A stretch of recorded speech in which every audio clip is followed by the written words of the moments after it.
Hi, this is Dan Jurgens, and if you want to have a good time, keep listening to the Krypton Report.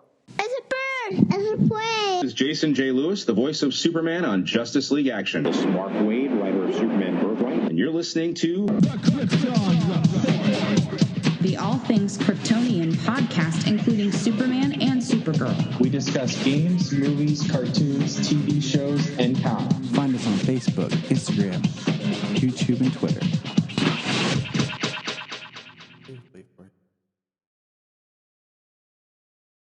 Welcome to the Krypton Report's review of Wonder Woman 1984, the highly anticipated sequel that has more release dates than any other film I can remember at this time in history. It is finally here in December of 2020, when technically we are a year from when we first should have seen this film. We should be preparing for next year's release of Wonder Woman 3 with how things usually go, considering this movie was supposed to be out in November of 2019. So here to talk about this movie is my co-host, James, the man, the Greek god who walks among us, James Cole. And then our other man, the brain, the Bryan, the sounds. What's up, guys? I think I'm kind of like Danny DeVito in Hercules, the animated movie. Like I'm that guy. That's who I am. Good old Phil. Nice. Yep. That's Phil's boy. That's how I'm going to refer to James from now on. That's Phil's boy. Nice. All right. So for this discussion, we're going to say a couple of things. One, Justice League doesn't exist. We're going to say that because as we get into certain things in this aspect, I think we're going to compare it to what we've seen already.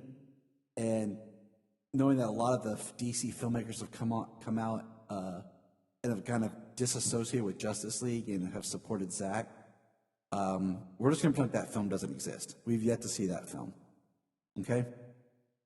Yep, Justice League's not due out until next year. And really the only comparisons for this movie, I mean, maybe the Wonder Woman as she's been portrayed before, but mostly Wonder Woman 1, because the same crew, same director, Yes. Same actress. Yeah, That's about it, you know what I mean? You know, James and I revisited last month for Thanksgiving the first Wonder Woman film. Today, Selah, I was sitting around, I revisited the last 40 minutes of BVS where Wonder Woman is in action just to kind of feel some things out. And I do want to point out, before as we get into this movie, like tonality, I kind of sketched this out. I was thinking about this, because I think it's going to be something we're going to kind of reference. If you look at the DC films, you have Man of Steel, BVS, Suicide Squad, Wonder Woman. Later in that cluster, you'll have Zack Snyder's Justice League. But then they released Justice League. I'm going to use that to help distinguish it.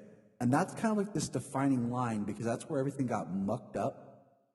And we had a new kind of producer, crew, head of Warner Brothers. They changed the focus.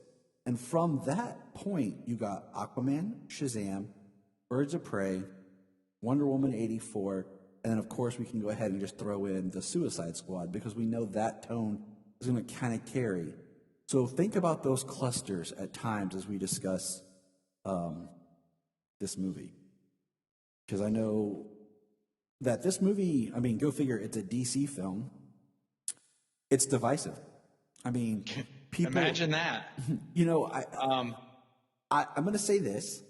To me, after I watched this, the first comparison that came to mind was Batman and Batman Returns. With that being said, the idea that the first film, they have a director, and the producers have a little bit more input, shape, form. The second film, because the first was successful, they allowed the director to do their thing. And I will say that this film is more of a Patty Jenkins film than the first one was. And I think that's part of why we see some differences in scope, tone, and story pattern. Well, I don't have too much familiarity with everything she's done before she came to Wonder Woman. So Monster, which I watched years ago when it first came out, I did see that a long time ago, so I have no she's done a real lot of frame TV. of reference with it. And then she's done a lot of TV. Okay. So, But, you know, being a DC movie, like I said earlier, I mean, unless it's anymore, it's like a DC movie is either an A+ to some people or an F. yeah. There is no in between, you know? It's either an A or an F. There is no in between with people. And it's really getting especially annoying. when it comes to a DC film. I mean, you can't be just like good or bad. It's like, this is a masterpiece or this is complete garbage. Yeah. And I'll say it's divisive because there are some people who are big DC fans, people who I thought would like this movie. I won't say who at the moment, but does not like this movie. I talked a little bit with him today. He'll be recording an episode on his podcast about it, but he did not like this film. And it was kind of a little bit shocking because I thought he'd at least enjoy it, but no. So I looked at the Rotten Tomatoes score, which I'm not a big Rotten Tomatoes person, but the current percentage is 65, and then the audience score is 73, and the IMDb is sitting at 5.7. Wow. Right. Yeah, it is the lowest scored DC movie on IMDb right now. Which That's is what I read today. ridiculous.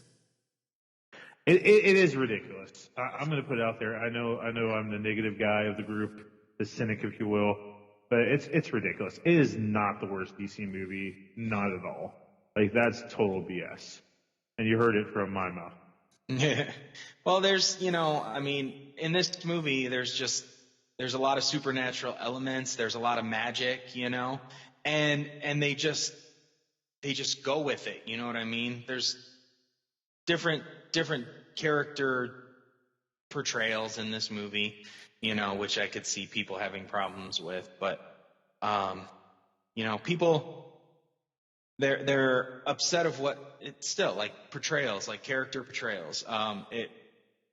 They're upset they're not getting one thing that they expected to see and not, you know, watching what they're given and trying to, you know, enjoy the movie as it is.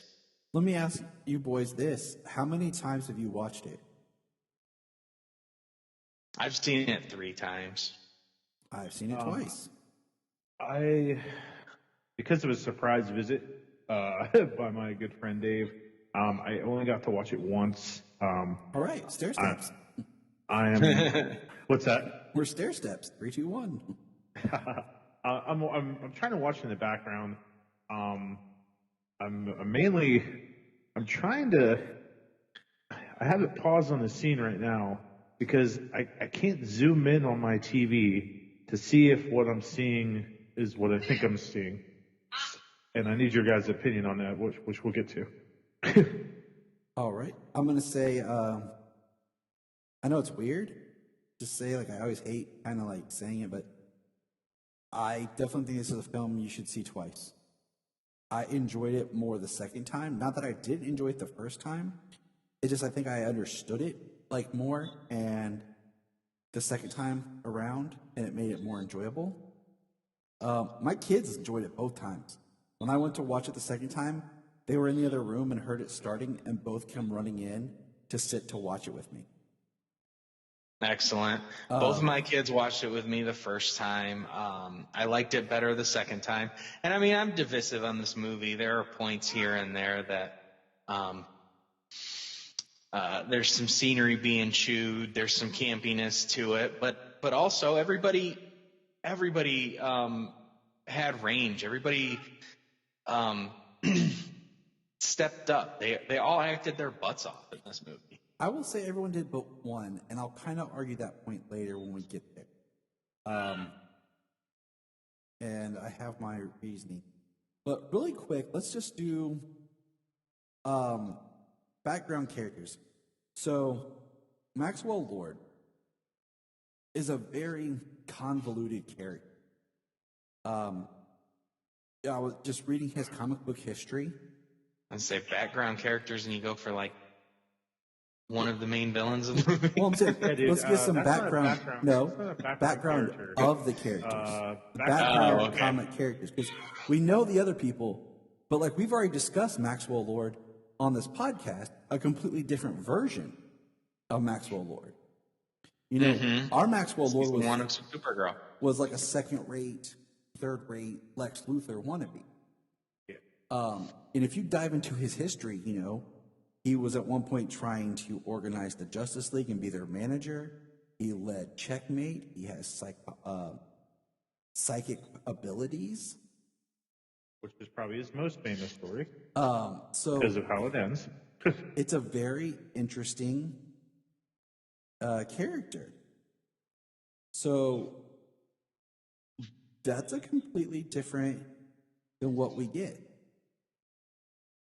Yeah, the only Maxwell Lord that I was really ever familiar with for a long time was Checkmate on Smallville. Right. The one episode he was in there. And so we have a completely new Maxwell Lord. And I find that interesting. Well, I figured what happens to him in the comics wasn't going to happen to him in the movie. I mean, they got her away from the Sword and Shield for the entire movie, and you know what happened last time somebody got a neck broke in a DC movie. Mm-hmm. Yeah, that's exactly what I was going to say. Like, They were never going to do that. yeah, there was no way that they were going to have her snap his neck at the end of this movie. I didn't even But- think they would. Like, I was just thinking, like, you know, they got rid of the Sword and the Shield because the Sword, one, she lost it last time, but they Yeah. wanted anything that was more violent and male related. I still would have liked something different than what we got. I would have liked to fight. But, you know, that's just me. And then Cheetah, the other main villain, and I think if there's one thing I think this movie falls short is we don't get enough Cheetah, or should I say Barbara? We were Jean. cheated. We were cheated out of Cheetah. I think cheated out of Cheetah. Yeah, I do think that the best person who could have used more screen time was Barba. Kristen Wiig, she killed it this whole movie. Being demure, Barbara Minerva, you know, where nobody noticed her, to after she got her wish and then she started getting dark. Like she really brought it on all senses of the word in this movie. And she was the actor that I was most worried about because I had never seen her do anything that wasn't very Kristen Wiig. Like, where you're just like, oh, okay, that's how you're gonna go. Okay. Which a little bit of that came through in the early part of the character, Which was before fine. she made her wish. Which is fine because I can totally see the early, like, her. Yeah. So, And then she really turned it around. She was gaining confidence, and then she started getting violent.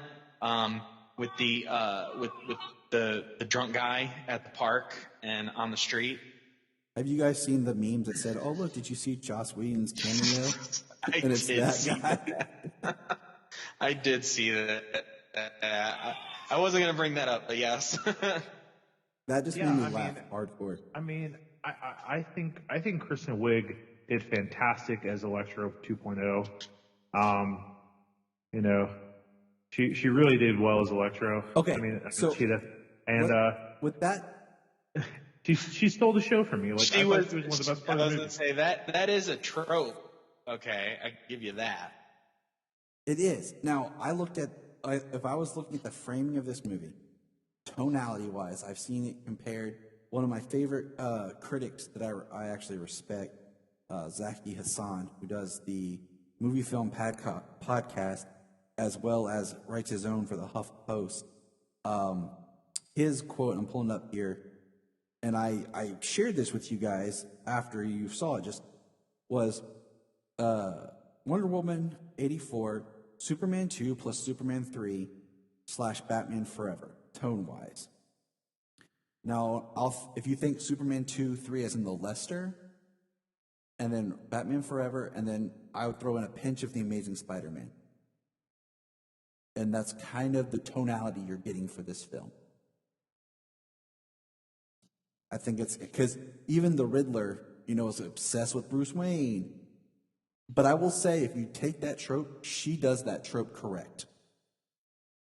Oh, yeah. I mean, you got Jim Carrey, you got Jamie Foxx.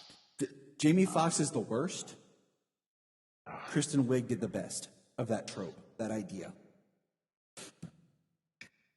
Kristen Wiig, just to piggyback on what you said, Tyler, we were all worried about her as Cheetah. She's cast as Cheetah, and we're like, I don't know, that Ghostbusters movie really sucked, but man, she did great in this movie. With what she was given, she did great. And kudos to Kristen Wiig, man. She really rocked it.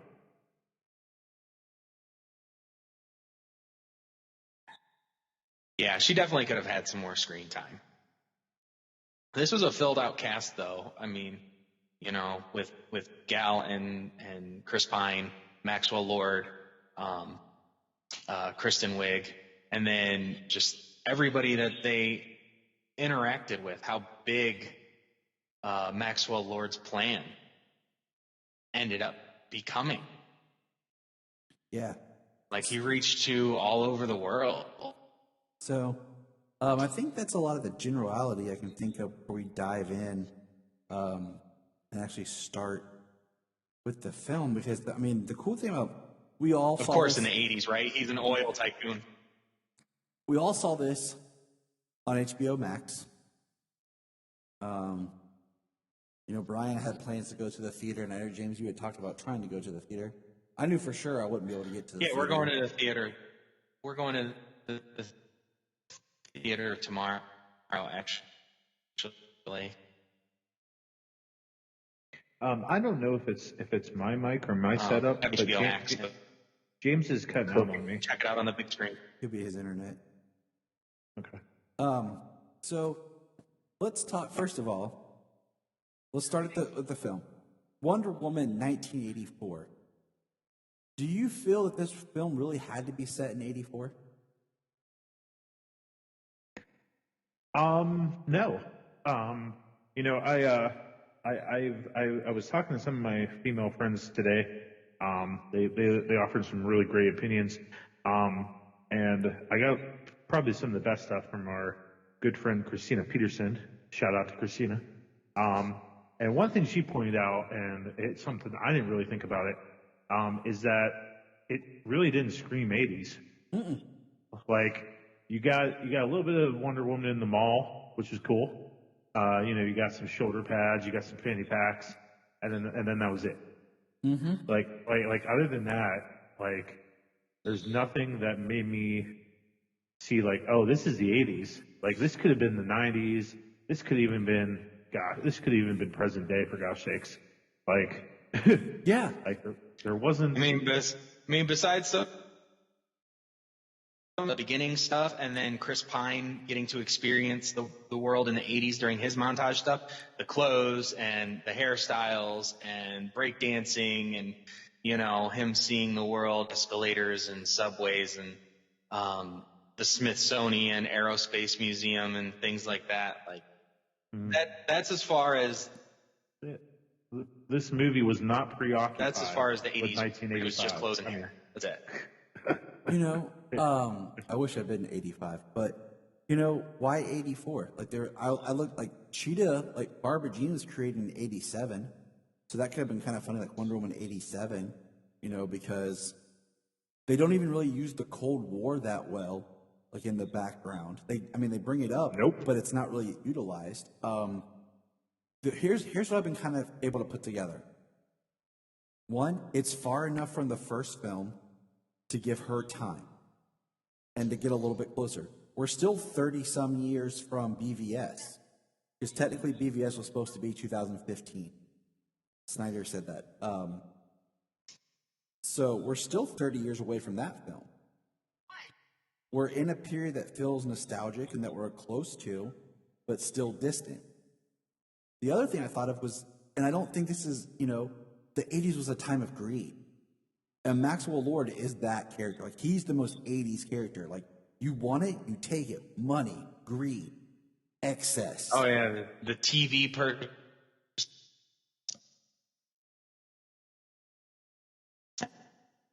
Absolutely. So, other than that, like, I don't really see, because the beginning of the film, like you said, it feels 80s. It feels almost a caricature of the 80s. Like what we kind of dream or romanticize the 80s felt like in the mall. But then there's no 80s music. The one scene where they play Xanadu at the party.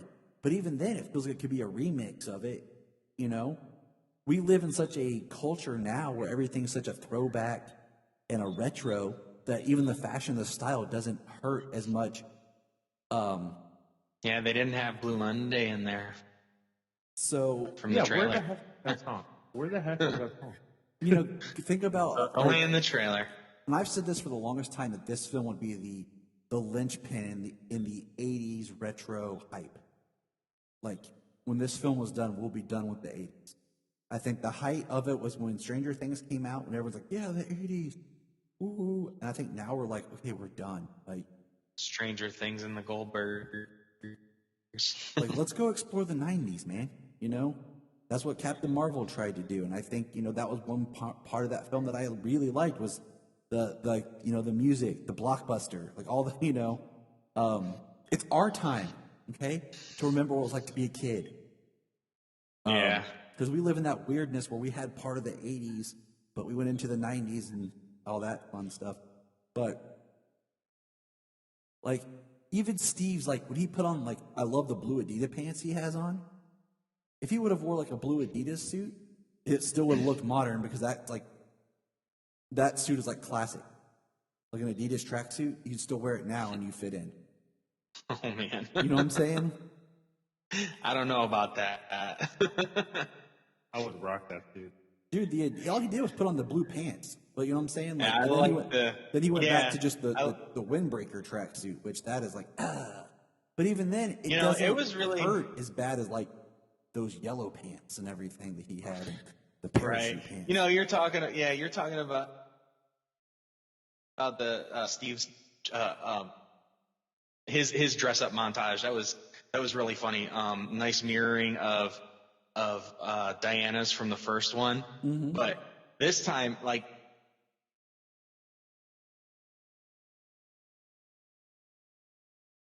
he's like, you're not even giving it a second. And the outfit he'd never wear, and he loved the tennis shoes. I explained that to Solomon. He's like, why does he like the shoes? And I explained, like, well, when he was alive, Solomon, shoes were like dress shoes or like boots. Like, now, like, tennis shoes are the most comfortable things ever. And I love how Diana's like, you can get the shoe. So let's just start at the beginning of the movie and kind of work our way through and talk it through, because I have some really detailed notes, and that was the beauty of getting to watch it on HBO Max. Because I got to sit down and watch it again and take notes as I watch it. The film opens with young Diana in a competition on Themyscira. It's great. I love seeing all the Amazons back. It was nice. It's nice all their training, they do things like those games and stuff.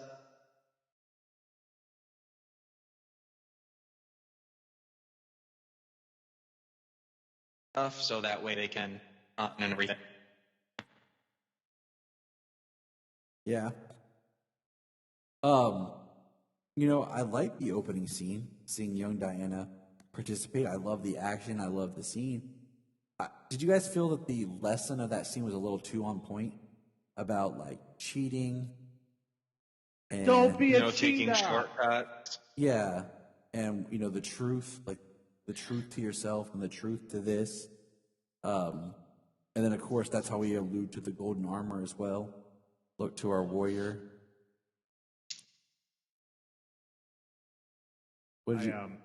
I mean, Yeah, you know, with that opening scene, like I was like, okay, this movie is all going to be about don't take the easy way, stay true, truth, whatever. And I was like, okay, that's cool, man. I like it starting like that. But we never went back to like they never really got into why is she competing? Like, what's this competition for?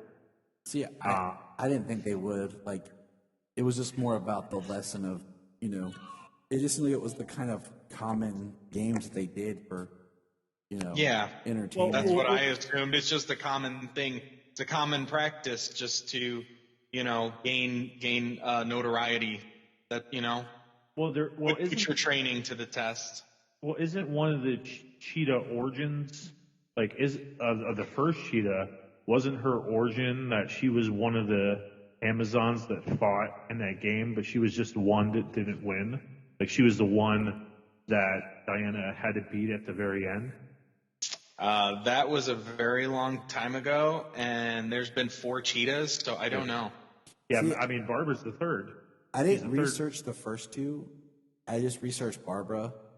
Or there's 3, sorry. Well, No, I think there's 4. Yeah. Is there 4? Okay, Barbara is the third. Because the newest one there's a new is one a dude. But Barbara's was like an African tribe, and the cheetah was their protector, and she got turned into it. But there was something wrong because she wasn't a pure, something about being a virgin, and she wasn't. So like it changed things, and then the new 52. That's how they get you. That's how they get you. Then it was reworked some in the new 52. With her, she was supposed to be British archaeologist, and she was rich, but then had to denounce her wealth. And it still was the African tribe thing. So it kind of gets, comic book, convoluted. But Cheetah's supposed to be like Wonder Woman's top-notch villain. It's like Ares and Cheetah. And I feel like Cheetah very much got, in the back. In the end, when it came down to it, I think Cheetah got the short end of the stick.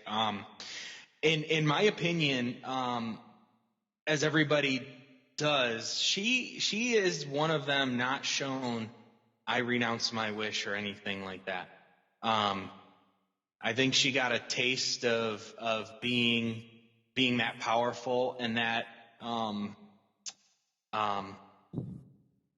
confident that she is going to she's going to want to pursue that, find another way to get that.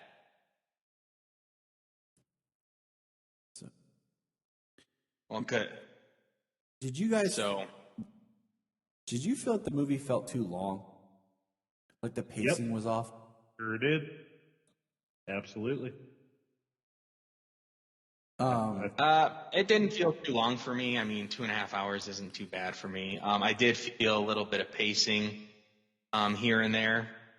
It did slow down a couple of times. It felt a little long the first time I watched it, and then I felt like the second time it went by faster. I think especially the first. I would say too. I made some marks in my notes about like the hour mark, and I think part of it is because that first part of the movie, it's over an hour long. Like, building up to like her and Steve together actually going to do something. It's a long time. And that's so. We have the opening scene of her, like I said, the Amazons. And the next thing is we get to see her in the 80s. And we have the opening mall scene. And we have these like really interesting montages, like these dudes speeding, and they go to hit, and you see her foot kick the car. And we see her save a bride who gets knocked over a rail. And so she is actively doing things kind of in the shadows. But it's interesting that she's wearing her outfit. We have that line in BVS about she walked away from mankind 100 years ago. And I kind of feel like that's like she walked away from being like in the spotlight, being kind of really seen It was kind of what she was alluding to. But I almost kind of expected for this film to almost do like a different arm or something more along with what they did in Wonder Woman Odyssey, where it's like the black leather jacket, like the black pants with like her red chest armor and everything. Because that scene where she shows up at the mall, like it is bright. I mean, I love the vibrance and brightness of her suit and colors in this movie.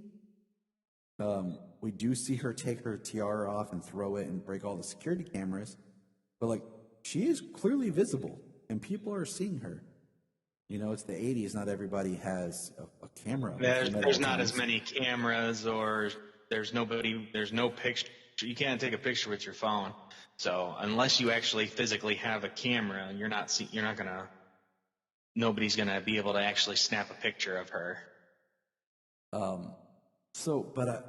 That scene in the mall, how did you guys feel about that scene? So I watched it the second time because the first time it felt a little like the action, like the physics and the way she used the lasso, pulling people and stuff. Like the lasso is magic. It does a lot of things, but the way she was throwing it and the way like she was jumping off and grabbing and swinging and stuff like that. Like she was sending the lasso where she needed to go to kind of do swinging and stuff like that. I mean, it was a lot of aerial acrobatics in that scene, but the second time around, it looked smoother than it did the first time around, in my opinion. What was your takeaway from that scene, Bryan? I mean, I'm watching it now the third time because I started the movie in the background when we started talking, but I guess you're going through the whole movie step by step again, so I rewinded it. I really like this scene. You know, I thought her costume needs to be bright. If she's going to be a symbol for hope, her costume needs to be bright, and her costume looks really great. I like seeing her interact with little girls and smiling at them and like, hey, you can be a badass too. And that's so important. I felt that this scene was probably one of the best scenes of the whole film. Because it shows Wonder Woman kicking butt, taking names, and being that symbol of hope. And I liked it. And like, I felt like the first act, if you will, of this movie was very well done. Like the build-up was very well done. But had I known that we would not see any action whatsoever for another hour or more, which I know now, it makes it kind of sad. But I love how she winks at the little girl. I love how the guys are just really scared of her. Like she's gonna kick her butt. But being the critic I am, I felt the lasso physics in this whole movie were way off. Like there's so much lasso in this movie, so much lasso. Well, that's her weapon. Like they wanted to peel it back to just her only weapon. It's basically her idea. Her weapon is truth. And fair enough. And whatever. the lasso is. But like, how long is this lasso? Like it seems to change length in the convenience of the situation. Like, oh, she's gonna lasso clouds. Okay, whatever, And the physics of how she lands, how she jumps, is so off, and like how long it is, so weird. And I wanted more fighting from her. The physics of how she lands. I want you to think about that in your brain for a minute without talking. Just think about that. I already did think about it. Think about where this movie goes. Yeah, I'm thinking about it.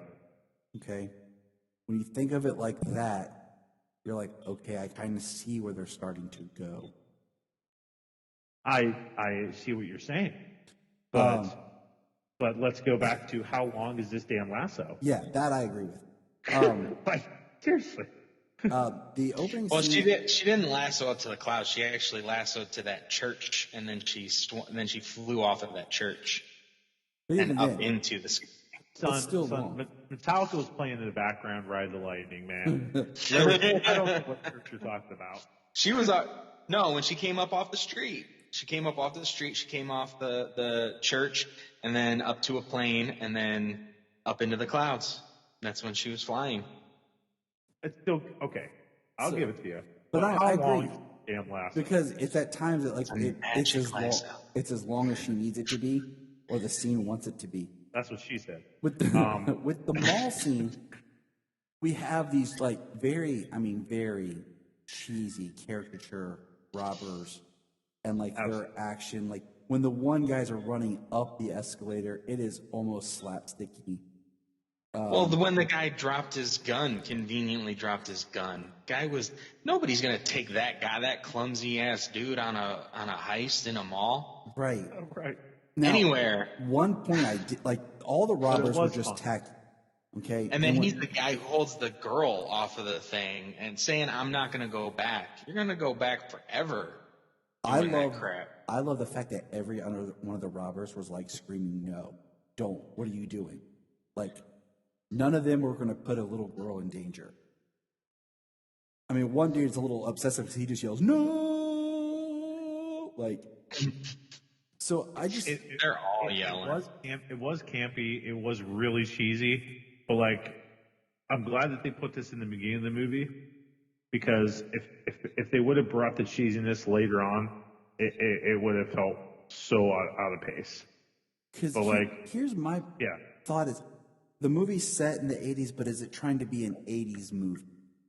So I try to think about like movies of the 80s, and try to think about the way they did things, the way it was shot. You know what I'm saying? Trying to think, are they pulling? So not only are they saying it's set in the 80s, but it's an 80s styled movie. And I kind of like rolled with that in my head when I went for the next, through it again. But I love the interaction with the girls. I love. Well, I think that's a quote from Patty, though. Like making it a movie like it was made in the 80s, kind of. I've tried to stay away from a lot of that right now since the movie came out, because I kind of want to try to keep my thoughts as much to myself before. But I think you're right. I think that was said before just not too long ago, before the movie came out. I like you said, Wonder Woman's being a symbol of hope, and she is. But in a way, this is supposed to be kind of Wonder Woman in the background. She's supposed to be hope, but she's not coming out like, "Hey, look at me." But we'll see. Because that was part of her she's arc. In and out. She caught those guys and threw them down to the cops. And she was gone. Like she didn't stick around. She came in, did the thing, and got out of there. So after that scene, we segue to Diana's eating dinner alone, and I will say, I like Gal, okay, but I love her in this movie. Just as an actress, as the character, it's like this movie. She has it. There's a different spark to her in this movie. I love this version of Diana that we have in this movie. Well, she's been they have her apartment scene when she gets home, and she's got pictures. She's got pictures with the guys and them after the war doing things. I love Charlie getting married, and old Etta in like the 50s. So like everybody she knew when she came here is now gone. So she's totally alone from everybody she knew. Everybody she knew when she came to this world. And she's been romantically alone since Steve died. So I'm glad. Even to her, it's even to her, 60-something years is a long time. And then after everybody else has passed away, we saw them in World War II liberating a ghetto. Okay, so I'm glad you guys are bringing up these pictures here. Okay, so at 17 minutes and 41 seconds in the film. Okay, we see this picture on her little stand, and it says, the Great War ends. And then there's a picture right next to it, and I can't zoom in on my dang TV. But is she married? Is that a what? No, that was Charlie's wedding. Charlie in the kilt. That's his wife standing next to him. I couldn't tell if it was like a double wedding, but is that Diana on the left with the flowers? I'm trying to see if it was a double wedding. She's there at the wedding. She's not getting married. She's there part of the wedding party. Okay. And then we see them liberate the ghetto. World War II. And a picture of Steve, like a hero article, picture, and then a picture of her and Etta. Yeah, I'm watching this. And Steve's war photo, standing next to the plane on her desk. Yep. And then the thing I was curious about, the Trevor Ranch, is that like his family ranch, or is that a ranch that she has that she named Trevor Ranch? That was my question. I'm not sure which one is that. I think she opened it. That was my question to you guys, because okay, I'm pausing it, looking at the watch. Okay, good. So we have this.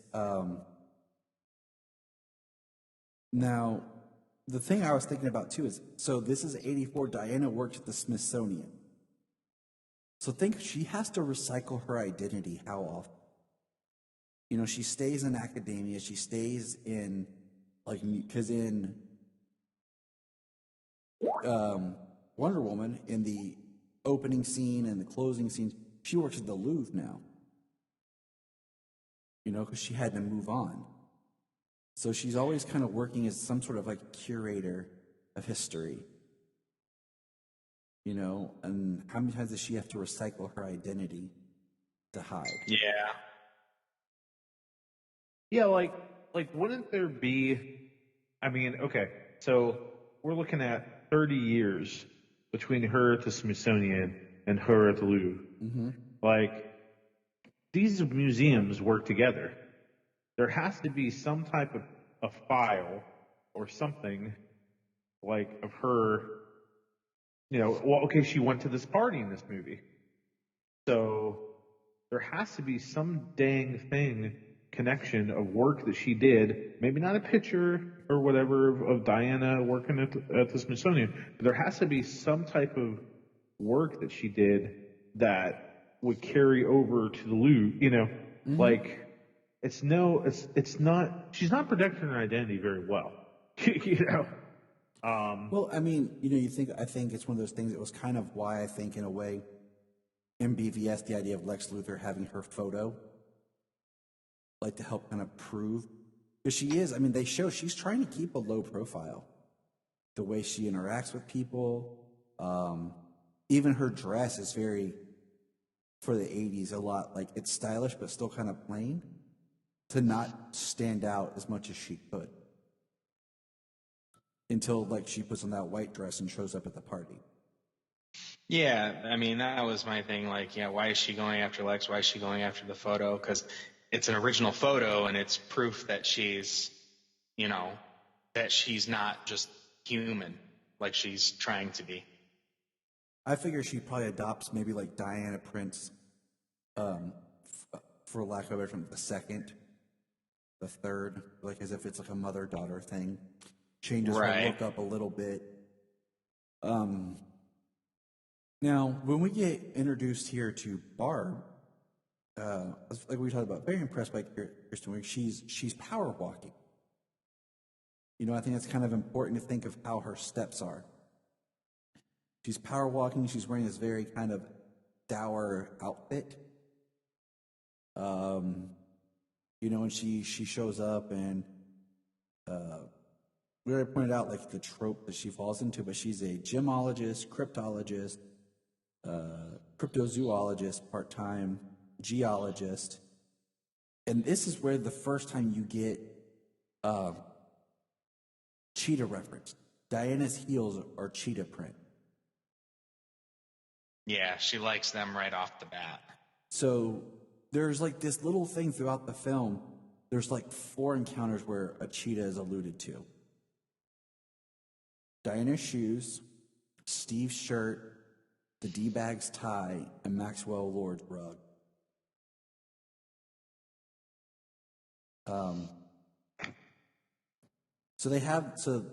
We find out there was a black market going on during that robbery, and a bunch of the artifacts and stones and things were brought. Yeah, the jewelry store was a front for black market dealings and artifacts and things, art and artifacts, things stolen, things in the black market. So she has the artifacts that are being brought by the FBI, and Barb's all excited, and then we have the person who hired Barbara Jean. I don't know why I keep wanting to call her Barbara Jean. Barbara Ann Minerva. I've done this twice in my brain today. She's like, Diana, do you know Barbara Minerva? And she's like, I'm right here. You hired last week. And the lady's like, oh, yeah. I don't think that was spectacularly rude. Yeah, but I mean, I don't think she's that forgettable of a person. They try to make it like one of these people that's like in the background. And it kind of upsets me because we'll get there in a minute, but like the first interaction where we see Diana and her becoming like friends, I think could have been better. But we'll get there in just a second. So they have the stone, and Diana talks about language as being a hobby of hers, and I think Diana just sees her as an outcast, kind of like herself. Right. But what I'm saying is, like, when they're sitting there eating, she's laughing, and she says to Barbara, like, I've not laughed this hard in a long time. Why couldn't we have seen the scene of Barbara actually making her laugh and got to see that side of Barbara?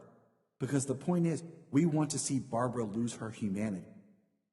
So give us a little bit more of Barbara's life and humanity, because we don't get to see that as much as we should have before she makes her wish. We see her do kind things like giving food to the homeless guy.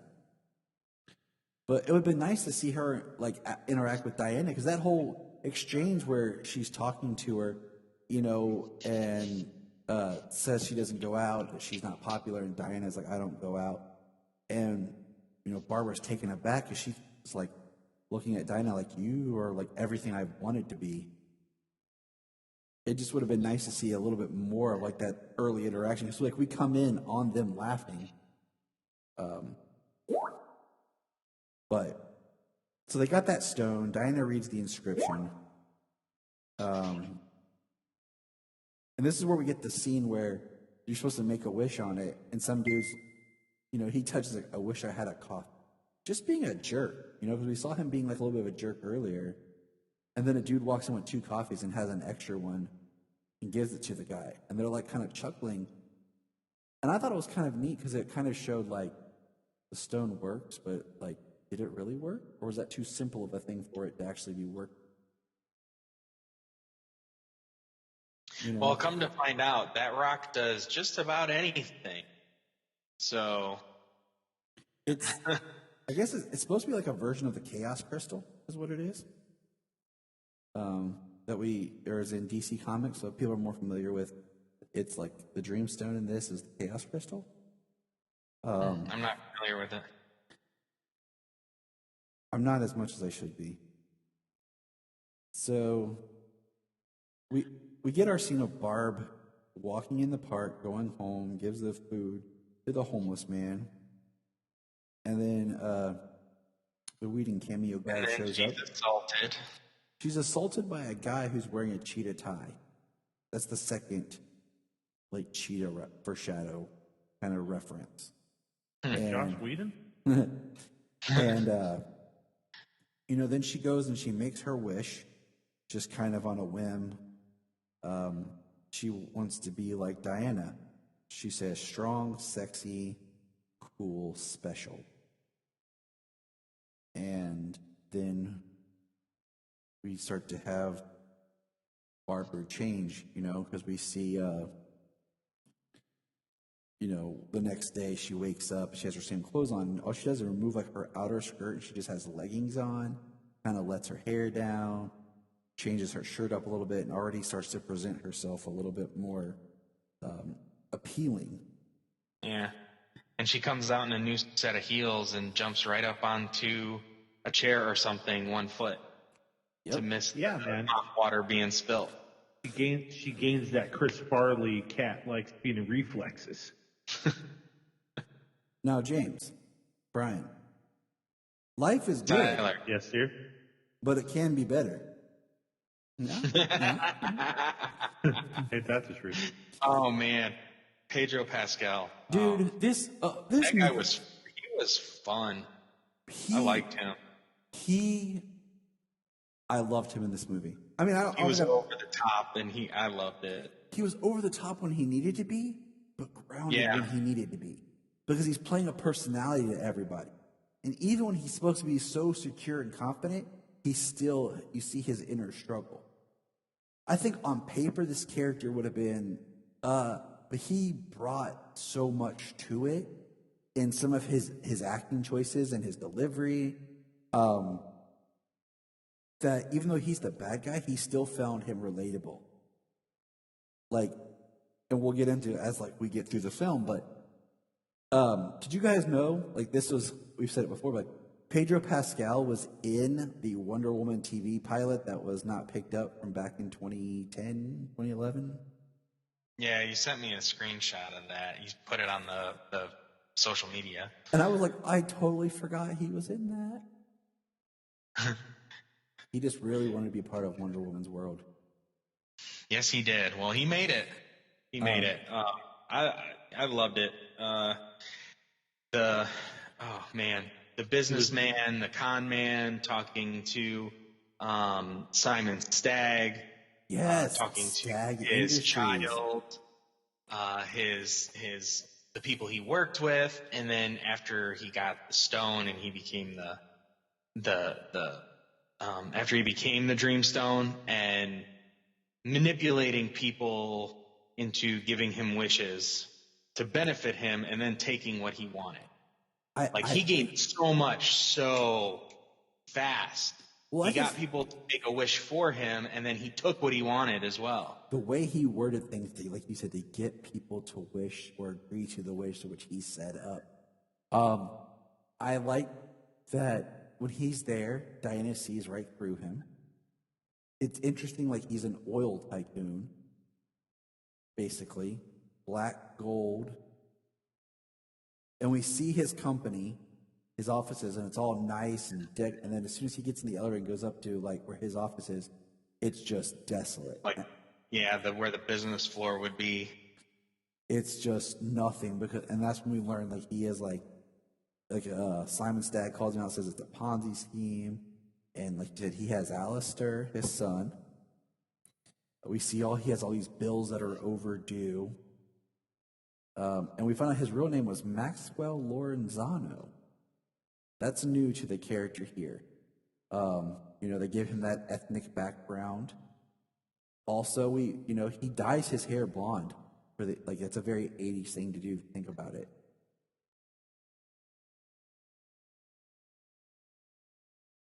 Yeah, and that big comb over he's got, and his suits. Yeah, very 80s. But he could probably walk out now and still be like, all right, man. Diana finds out that Max was the one who had purchased the stone. There was a slip in it. It was to be delivered to him. So she decides to go to that party. And I think this is interesting because when she arrives at the party, she's all in white, contrasted to Kristen Wiig arriving in black. Of course, Max wants to romance Kristen Wiig, Barbara, to get to the stone, and he takes the stone. And then, like you said, he wishes to become the Dreamstone. And when doing so, the stone disappears and leaves the golden ring had the Latin inscription around it. On the outside. Yeah. But had the language of the gods written on the inside. We'll get there. Which is, yeah. We'll get there. So, the next person to arrive, this is going to be our big talking point. I know this. James, go ahead and say what you want to say. Before we get there, I would like to say something. I would have liked something in the film about like how Max found out about the Dreamstone, like how, because we know he's looking for it, we know he knows it exists, but how does he know it exists? How does he know what it is? Where'd that come from? All they give us is he's been doing research on it for a long time. He's got a lot of research on his desk when they get to and find the ring. Yeah, I mean it's shorthand. I just, and I've talked about this in the past. Like, I feel that sometimes we just need villains to be villains. Like, and we got these very sympathetic villains in here, and I guess I kind of would have liked seeing like the god of deceit, the god of lies, like actually seeing them come into play as the villain in the background, the Emperor Palpatine, if you will, manipulating Max and manipulating Barb and stuff. Well, that was the plot of the first one with Ares. But you gotta remember, all the gods are dead. Because even Jania made a comment about one of the gods, and I said, Jania, they're all dead. They killed each other. That was the big part of her being in the first one, was she killed the last of the old gods. And even...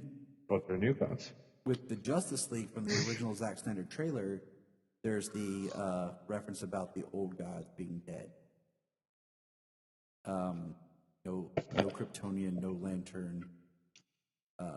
Yeah.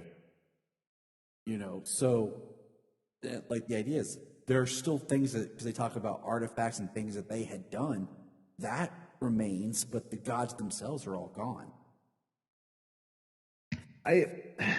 And things like that would be her responsibility, being a demigod and being an Amazon. That's kind of one of the things one of the oaths she's taken to protect man from things like that.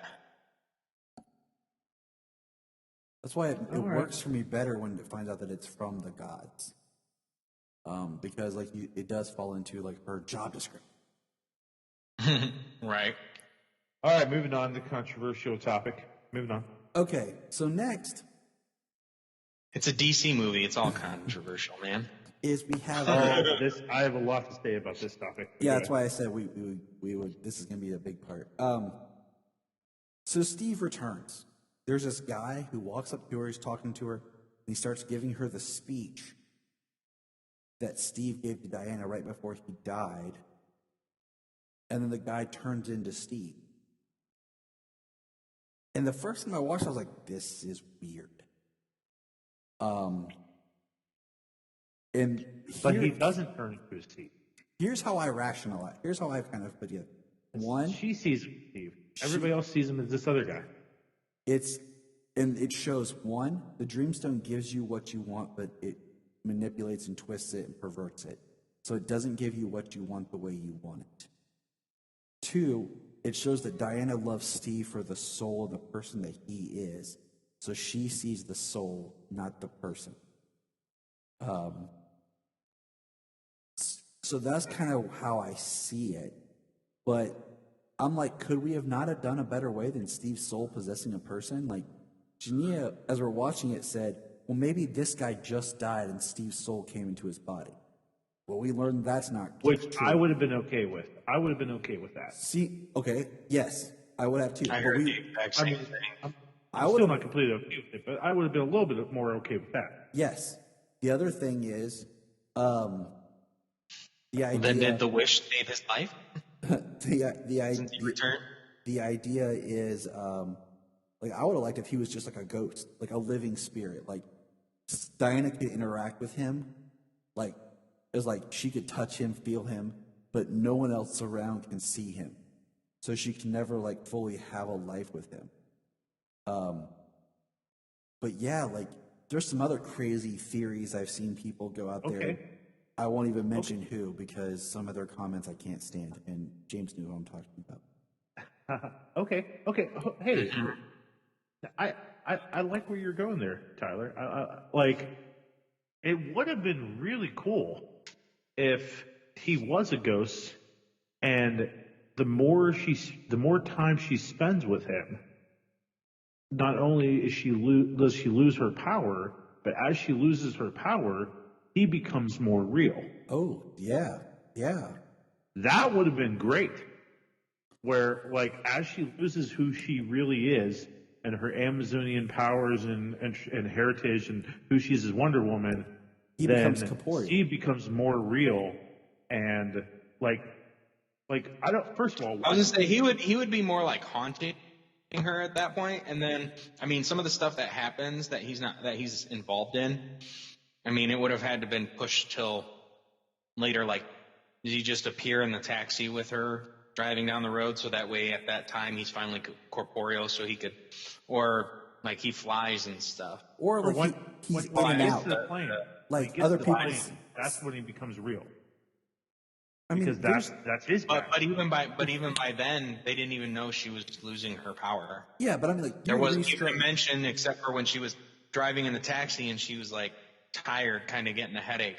Like, that's the first hint that she's losing her power. The first hint was the lock. Pulling the lock. Yeah, that was the first hint. Because she can't do it. Then he's like, man, wrong lock. You would restructure things if you did it that way. You would present it differently. But I like that idea. Like, why the F couldn't it just be Steve? Why does she why is it possessing this dude? And then she basically, I mean, I don't want to say it, but you know what I'm thinking? Like, she sleeps with the guy right away. Like, within 10 minutes. She sleeps with this guy, and the real guy did not give consent. And why is she not more freaked out? Why, like, she is so, like... Right. They set up her loneliness and her isolation, and I understand that. Because it's not till the next morning where she makes the comment, like, I'm going to find out how a stone brought my dead boyfriend back. And he's like, yeah, let's do that. Yeah. And I'm going to say, with Steve, like, you know, when he comes back, it's supposed to be a reverse fish out of water. Like, now he's the fish out of water. But, you know, and I think this is intentional, but Steve feels off in this movie. He doesn't fully feel like Steve from the last movie. He's so off in this movie, absolutely. And, you know, it's not even just being a fish out of water. He just feels not Steve. And I think that's supposed to be intentional. Like, she has Steve back, but it's still not having Steve. Well, then he was on the mission to stop the war. Right now, he doesn't have a mission until they find out what's going on with the stone, until that, you know, after they wake up the next morning and he's all jacked up on caffeine and sugar from eating Pop-Tarts and drinking coffee. 3 pots of coffee. Yeah, he's all jacked up and everything. And she's like, maybe we should find out how a stone brought my boyfriend's spirit back into another person, into somebody else's body. Like, all right, then let's do this. You know, yeah, I just feel like, I think, because up to that point, that whole, like, with him coming back was just weird. Up until, like, let's find out how this happened, because I'm like, she was so excited to see him that it's like she didn't even care. For me, it was weird until they got back to his apartment, and you know, he saw himself as his body at the moment, and you know, just them together. I was like, after they spent some time together, that's kind of when it just went out the window. I didn't even consider, as much as people are talking about him being in somebody else's body and them having relations. Like, it's that stuff never even crossed my mind. Yeah. That's what I'm here for. Yeah, I mean, so it just felt all right. And why does Steve have gray in his hair? Because that's supposed to remind you that how he should have played Hal Jordan, not Steve Trevor. Dude, don't even get me started, okay? I said that. Oh, no. I said that back when they Don't announced get me started. Ryan Reynolds as Green Lantern. I said no, it should have been Chris Pine. And then when they started to reboot stuff, I was like, please do Chris Pine. And they're like, Chris Pine, Steve Trevor. I was like, okay, I'll take what I can get. I love Chris Pine. He's a great actor. I enjoy him in everything I've seen him in. Great. I've watched everything, even some really low budget movie he did. But his true greatness would have been Hal Jordan. Just go back and watch Star Trek and just think of it as Hal Jordan. As soon as I saw him in Star Trek, I said, that's Hal Jordan. That UFO is Hal Jordan. But moving on. At the 53-minute mark is the scene that we all teased James about. We all did. Immediately I messaged. This is the scene where Barbara she wakes up and rips her fridge door off because of her strength. So she goes to the gym and starts lifting weights and tries to keep lifting different weights to see how much weight she can do. And then eventually she takes a huge, how much pounds? I didn't count, James. You're the man. You should be able to figure that out. How much did she lift right there?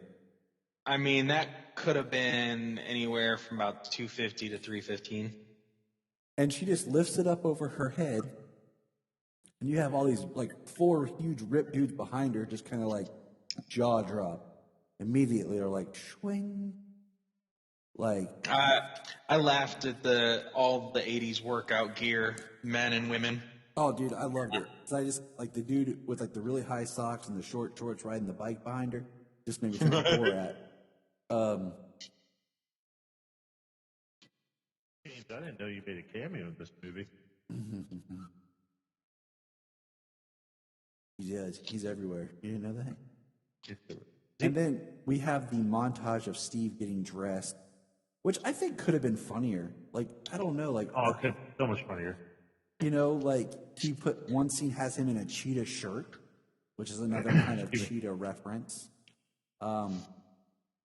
You know, I said earlier, like, I like the blue Adidas pants. I wish he would have wore those, but he did it. He went back to the same tracksuit, windbreaker suit, which is just kind of bland. But what's funny is the one outfit he puts on that Diana likes him, and if you look at it, he's wearing the same outfit almost that she has on.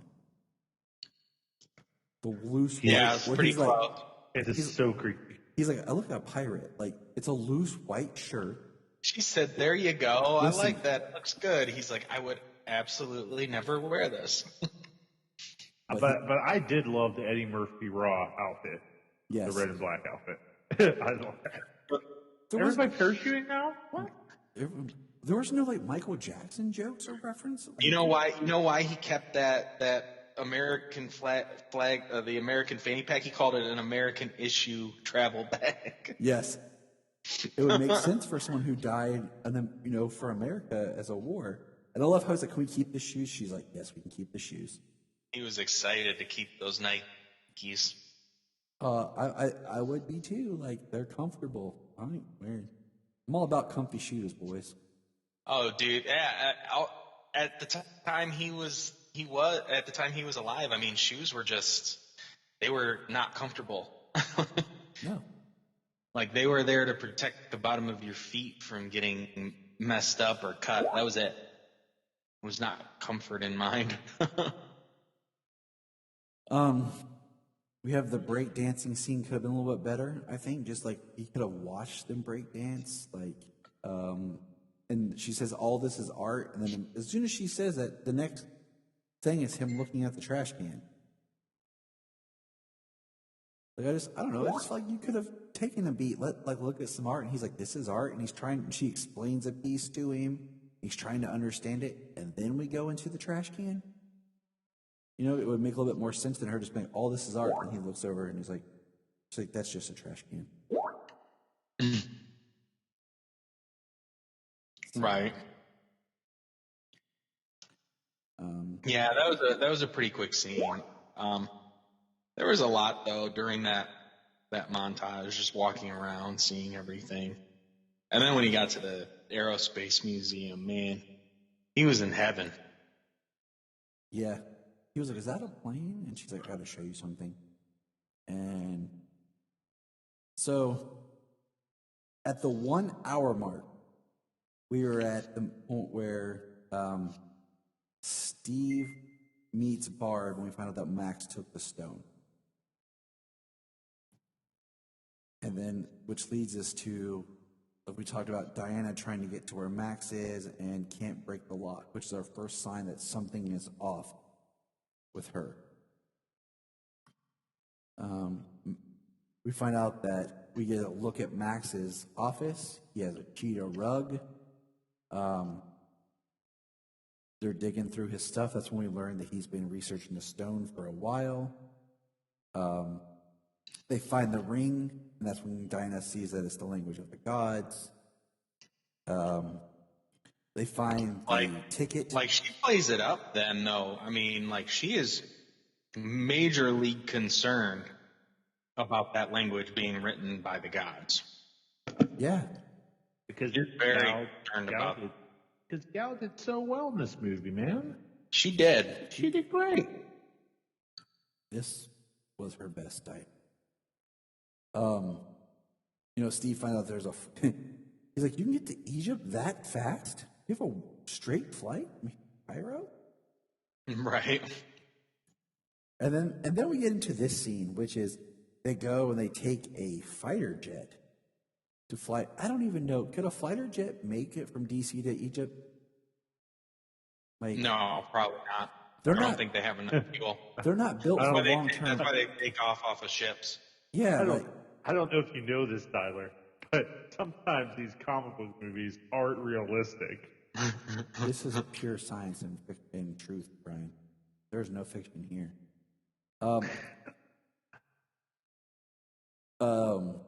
Steve wants to fly it, and it felt interesting how quickly Steve was able to build a plane, find the buttons he needed to fly it. But I was like, I'm just going with it. Yep, should have took longer. It wasn't like a World War II plane. It was a World War I open canopy, canvas wings plane that he flew. So it was interesting. What did you guys think about how we got the invisible jet? I have much to say. James, go first. I mean, I always thought it was funny how she had an invisible jet, seeing as the majority of Diana that I've always known could fly. So, but I've always understood it was something from back in the day, something that was written a long time ago. And I liked how they did it in this. Just the idea of her using the same magic that Zeus did to hide Themyscira. Obviously, he could do something on a much grander scale, like hide an island forever. And I thought it was interesting how they were able to give her the invisible jet, when obviously here at some point she's not going to need it. Mm-hmm. And, I mean, is it invisible forever? And did she lose it like her coffee cup? I don't know. No, because the first time I missed know they flew it back. When they fly it back, there's a scene of just these trees, and we just see wind go through them. And the first time I missed it, but that was the invisible jet going back. Yeah, and then after that, you don't see it again. Exactly. So does she have the invisible jet hidden someplace now? If that's her, if that would probably be my thinking. All right, a jet, you kind of know where you left the jet. You know what I'm saying? So you can go back and get that thing and take it someplace and hide it. You know what I mean? Because you can't leave an invisible jet. I mean, somebody could seriously run into that thing like the Flash did on Crisis on Two Earths. Yep. And just smoke themselves and knock themselves unconscious. All right, Brian, you go. You have things to say. It was very nice fan service to see the invisible jet. The fan service was the credit scene. Yeah, we'll get there. Yeah, sure. But it was cool seeing the jet. I remember. I have classic. I have good memories of Wonder Woman. Driving the invisible jet and Super Friends, and it's drawn like this white line, even though she doesn't need it yet. My main thing here is, whoa, come on, guys. You're telling me that Wonder Woman has the ability to move her hands around and get this invisible thing and then make things invisible. Where the heck was this power in Batman versus Superman? Why would she have needed it? Why the heck didn't she use it to help Batman? She could have made the Batplane invisible. Why would it need to be? She didn't get there until the last second. Yeah, She could have made something invisible against Doomsday. You act like she can just blink, like it's a complex magical spell that she casts, and the only reason she can do it is because Zeus did it. And obviously it wasn't that complicated. She just did it in 30 seconds right here. Well, she said she had been practicing it, and if you watch in BVS, she just drops in the middle of the battle quickly and is fighting, and she's not there for that long. And while she was on that plane deciding if she was going to join the battle, she could have thought, "Hey, I'll make something invisible." But she wasn't on the plane; she was flying. She flew from wherever she when she's on the plane. No. She was on the plane first, and she was going to fly. She left the plane. She left the plane. But she left the plane to go back and help Batman. What would she have made invisible that would have helped? Her sword? She flew. Right. Yeah, okay. But if you're going to introduce an ability to make things invisible, and you're going to do this in a prequel thing. What is invisibility going to do in an all-out battle against this immense power? What you're telling me is if the Jedi can jump and run really fast and have utility belts, why doesn't Luke run really fast in The Empire Strikes Back? Why didn't he make huge leaps and bounds and jump over? Thank you, Tyler. Why that? It's like introducing super speed in Phantom Menace. Never used again. Exactly. That's what I'm saying. Because things happen. So don't introduce it. My favorite part is where Steve says, "The way I fly, they'll never catch me." And Diana goes, "I forgot to say about radar." And he goes, "Well, Diana." My favorite part is because when Sayla heard that the second time, she's laughing and goes, "Daddy, that was funny." He said, "Well, Diana." And then she said it again, and I was laughing. I was like, all right. She was like, she just kept laughing. Right. After that, you get a couple. You're good. All right, now stop repeating it. So it's 4th of July. They go to Cairo, and we find out Maxwell Lord's there basically taking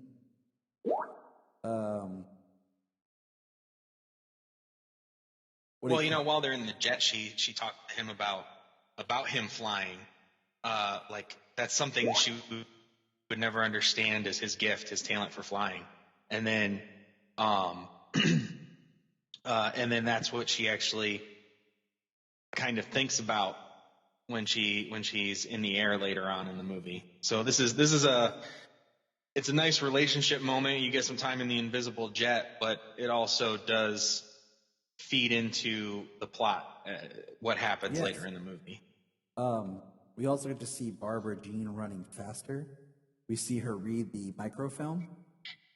And then she goes outside and she's jogging now. She's running compared to her speed walking. She is not jogging anymore. Earlier we saw her speed walk. So we're seeing her pace. And she runs into that guy again and beats the crap out of him, kicking him. And Leon sees, and this is at the hour and 14-minute mark. And she tells him, mind your own business. And then we get to Maxwell Lord, who is trying to take the oil from the prince who he had read, who was the new king of crude oil. And he does all of his tricks. He gets him to wish to take back his ancestral Bialya dynasty. That was interesting. It was Bialya. That was a nice little reference. And then, he says to him, he starts laughing at Max. Max didn't know that the guy had sold all of his oil to the Saudis. And he's making fun of Max. So Max says, "I'm going to take your security team. You'll have no one to protect you from what's about to happen." Yeah, and this right here, you get this humongous wall that appears out of nowhere. around what would be the Bialyan Empire, and it just it's crazy. I mean, that's like the first like huge thing in the movie Yes. that like comes magically. Like at that point now, you know that like this magic is powerful. It means business. Like anything can happen. And we're seeing Max starts to have a headache. You can see like his hand on his forehead after he grants the wish. Now, I wrote down here in my notes that you can clearly tell Diana is not wearing her armor under her clothes. Oh, absolutely. Yep. This part I basically chalked up to Linda Carter spinning. You know what I mean? Because we see them in her. Steve's driving. First of all, let's just say Steve's driving a modern day car, and we're at the hour and 21 mark when they pass Max. They turn around to his convoy, and you see all of a sudden like her hand come up and put on her tiara, and she gets out of the car and starts running next to it.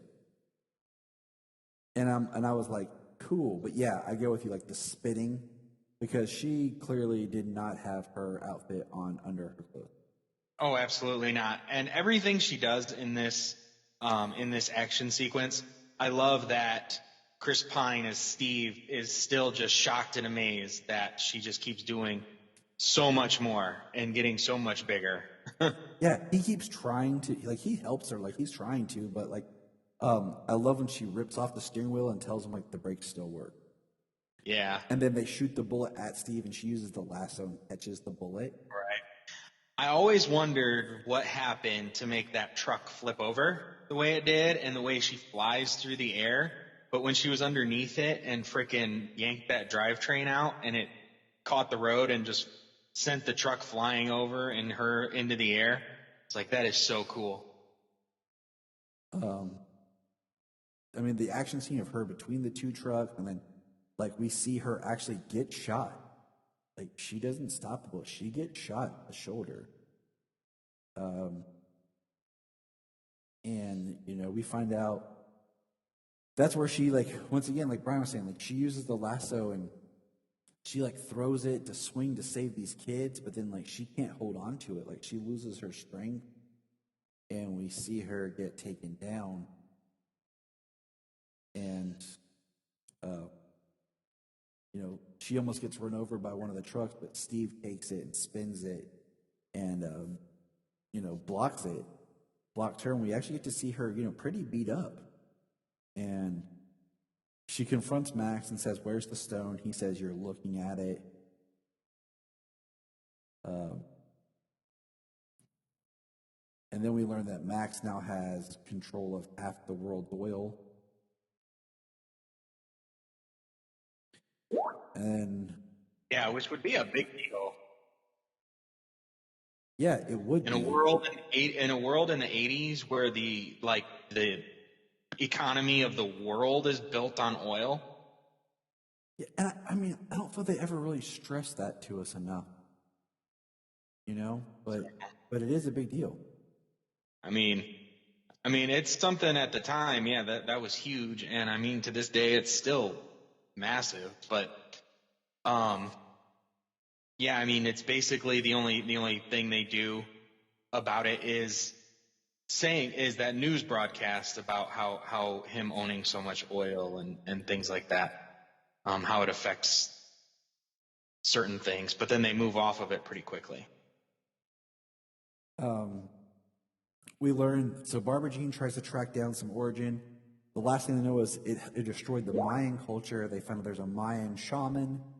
And then Steve and Diana fly back to meet Barbara at the shaman's office, which is just like a hippie-looking dude. He busts out his Mayan text from his great-great-grandfather. Barbara Jean's wearing like an animal coat. It's looking Hold on. more crazy. Hold on. We got to talk about this huge, giant collect call from Egypt to Washington, D.C. This is 1984. She don't have any quarters. Like, Maybe. how'd she pay for that call? Did she use 1-800-COLLECT? No, because that wasn't a thing yet. So how'd she make this call? She dialed and used change or charged it to the Smithsonian. It's a work-related call. Oh, yeah. That's a heck of a call from Cairo, Egypt to Washington, D.C. That's expensive. How'd she make it? Moving on. The Happy part, to be here. the part that I had to keep backing up and slowing down was trying to get all the words that she says. But when she reads that it's the bad god, she says, "Di Shafarera Ero, E-R-O, Dolo, and Benedictus." Like, she says it so quick, and I had to keep trying to pause it to get the words of what god it was. Because, the Greek trickster god is not popular. When you Norse mythology, you think of a trickster, you immediately go to Loki. That's even before, the Marvel comics, But, the idea of, the trickster god of Egypt is not well known.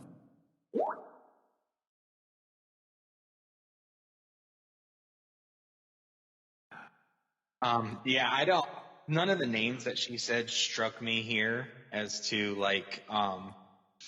what god this would be. They just called him the god of lies. So I mean, does that mean he's a trickster? Does that mean he's just he just deceives? I mean, none of the names she rattled off there meant much to me. I did watch them each time more closely to try and get them, but you talk about collect call, Brian. Weren't you the one who said something about it's a comic book movie and the jet can just fly there? Yeah. You got to go with it, Brian. Yeah, they got the one. You got to go with it, Brian. She made the call. You got to go with it, Brian. We learned that this is where we learned the idea you can renounce your wish or destroy the stone and all the wishes go back. And then as they're talking about what to do, Barbara Ann is gone. And you keep doing that. I know. Stupid brain of mine. Is that Senka from Cool Runnings? Never mind. He's like, yeah. He's like, my great grandfather's mine. I'm just Frank. Right. I do think it's funny how big Max is. I'm on the scene where Max is talking to his assistant. My bad. I mean, I just think it's funny. Max was like, my vitamins. He's telling people take biotin, do this. He needs his supplements. This is where we first start to see Max's eyes turning red, and he does. He's talking to. He has his son again, and he gets upset. Like, why do I have my son again? How many, weekends do I have him? And we see like a montage of him talking to people, like granting their wishes, taking things like the congregation of a church, of a televangelist pastor, his time slot. We see that this is important because this is our first introduction that there's a guy who he says, "What do you want?" And he tries to get him to make a wish. And he's like, "Oh, I already granted you a wish." So like the idea that you only get one wish. It's kind of important here. Why did Barbara get two? Yeah, we're getting there. She didn't. Yeah, she did. No, she didn't. We'll get there. Yes, I said we'll get there because I've kind of been back and forth. Steve is at Diana's apartment looking at things. He starts to try to talk to her. Steve is always ready to make the self-sacrifice play. Steve is always ready to let himself die for the greater good. Because him dead is for the greater good. This is where that sucks. We see Diana's little bunker, all her monitors, and we have the golden armor, and she tells the story of Asteria. When the Amazons were led by Hippolyta and fled, that Asteria had the armor made of all the Amazonians' armor to hold back men And I mean, it always kind of does suck the way like they talk about men as like these horrible people instead of just man's world. Yeah, well, I mean, the Amazons, what they dealt with, they had a very unfortunate dealing with early man, with primitive man. And I mean, the flashback here, you get a nod, you get a 300 nod. These guys look like Spartans. Yes, and she's like it's weird because like she's holding, like she's fighting them, but they're like basically all around her, and she's just kind of like bunkered into the wings of the armor. Yeah, it's like they were showing the part where she's like drawing the fire so everybody can escape, and then after that is when she kind of, breaks free and escapes herself. And which you don't. And we see that story is told to her by Diana wrapping the lasso around Steve and saying that not only does it make you tell the truth, it forces you to see the truth. So this is the true story. And next thing you know, Maxwell Lord is talking to the POTUS, makes the POTUS grant a wish. Maxwell Lord says, look, operate, I'm like a small country. No taxes, no laws. And he learns about the satellite. Which I would have liked if they would have just snuck a little thing in here like this satellite system is Brother Eye. Yeah. I mean, you already dropped Bialya. Thank you. Why make like the Star Wars Bialya, reference? Simon Stagg. You make the Star Wars reference that no one's going to understand because no one knows that there was actually a device put in space called Star Wars. Everyone's going to think about the movie. So why not just call it the Brother Eye program? Yeah. I mean, it's a DC comic book movie. And then we get, so Max is in the White House. And this is where Diana and Steve sneak in from one of the people that Diana knew from the museum. And they get Max with the lasso. That's what I think is interesting. She has the lasso around Max, but she doesn't use it to like force him to see the truth or whatever. And Yep. this is when they start shooting bullets, and she gets shot. She gets hit, and then Steve grabs her, and grabs like a metal tray and like blocks the bullets and saves her. Grabs a sword, and she's like, no, don't use that because they don't know what they're doing. It's not their fault. And then we get the pulled a Michael Keaton from Batman. He got nuts. I do like her doing the lasso spin, blocking the bullets. And then Steve, he handcuffs to Max, and Max says to him, what do you wish for? Do you want to be a real boy? I thought that was kind of interesting. So Steve could have wished, to be a real boy, be himself again. Well, just before this, they were talking about the discussion of Steve not existing, her renouncing her wish. And she said that's the one thing she can't. It's the one thing she's wanted. It's the only thing she's ever wanted for so long. And I've seen people argue this online about, all she wants is Steve, like just in a lustful nature. But I'm like, she loves Steve. She loves him for the man he was, the person he was, his sacrifice, his warrior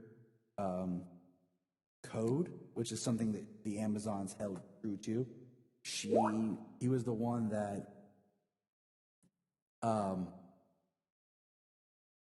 showed her the world, introduced her to everything, and then he died. And if you think about it, she never got to say goodbye to Steve. Because that whole scene where he's saying goodbye to her, she's disoriented from her battle.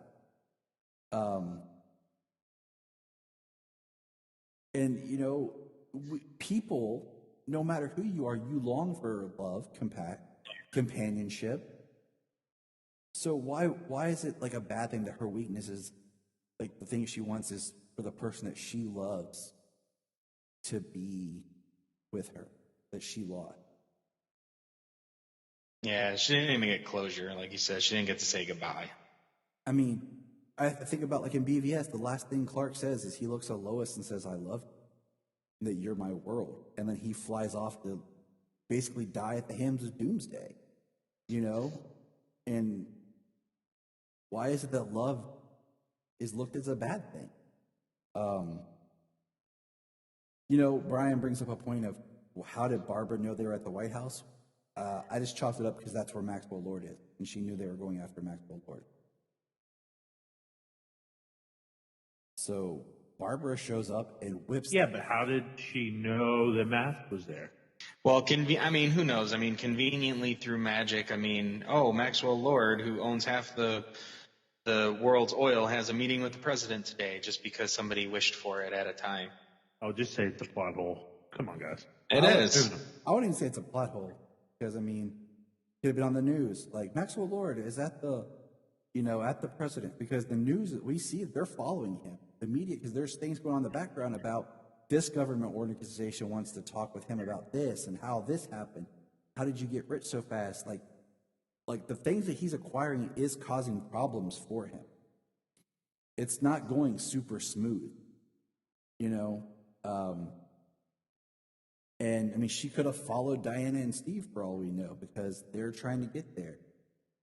It's not that large of a plot hole. Like, it's easy to kind of rationalize, like, she would figure it out. Can we just talk about how, like, Diana gets whipped?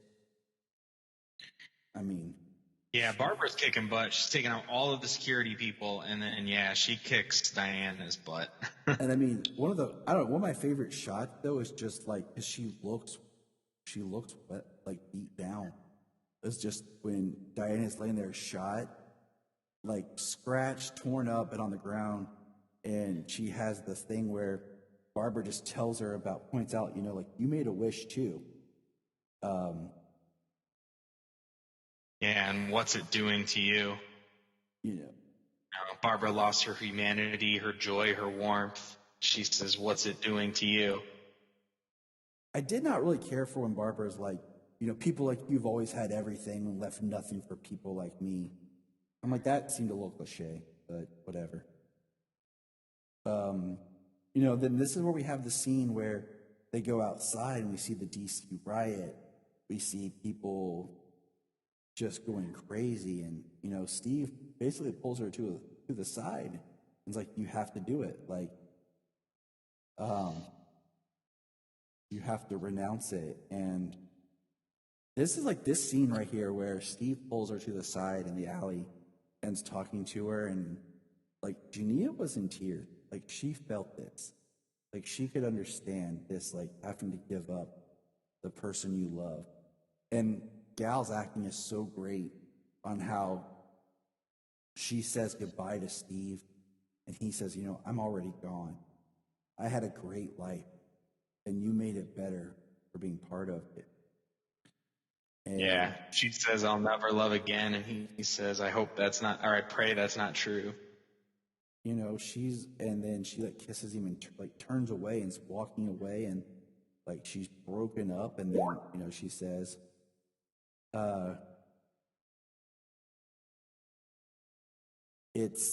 it breaks you up because that's when she like denounces her wish, and she yells out that, like, you see it, like she just says, I denounce my wish, and you see her start to heal. And like she screams, she starts running and then screams as she throws the whip, and you just feel it. And Bryan has a point here, because he wants to be quiet, thunder here, that he threw in the chat that his friend said that. Well, being the deaf guy, I don't know when to talk because I can't read your lips. Just jump in and throw us a flare. But I'm going to read your quote here. Your friend Christina said that she thought this movie more about sisterhood and friendship, with Barbara turning sour. How Diana misses her sisters from home, her family, and the friends that died, and she got lost. Not just Steve. She felt Steve should have been done. This should have been about sisterhood. And I can agree with that. I am sad. Like, I would have almost preferred Maxwell Lord to have been more of like the behind villain, and had it be an adventure, like Barbara right there with her the whole time. and kind of Diana seeing slowly, like, Barbara losing her humanity, but fighting side by side like sisters. And then seeing, like, at the White House when they're going to confront Mac, Barbara turning on her. Like, Yeah, I wanted to get a female point of view, so I asked my friend Christina, because she's a comic book nerd too, and she was like, what I expected from this movie is to see Wonder Woman kicking ass. She's like, I wanted to see women empowerment. I wanted to see Wonder Woman at her best, and instead, what I got was a romance story again that I didn't really want to see because it was kind of done with in the first movie.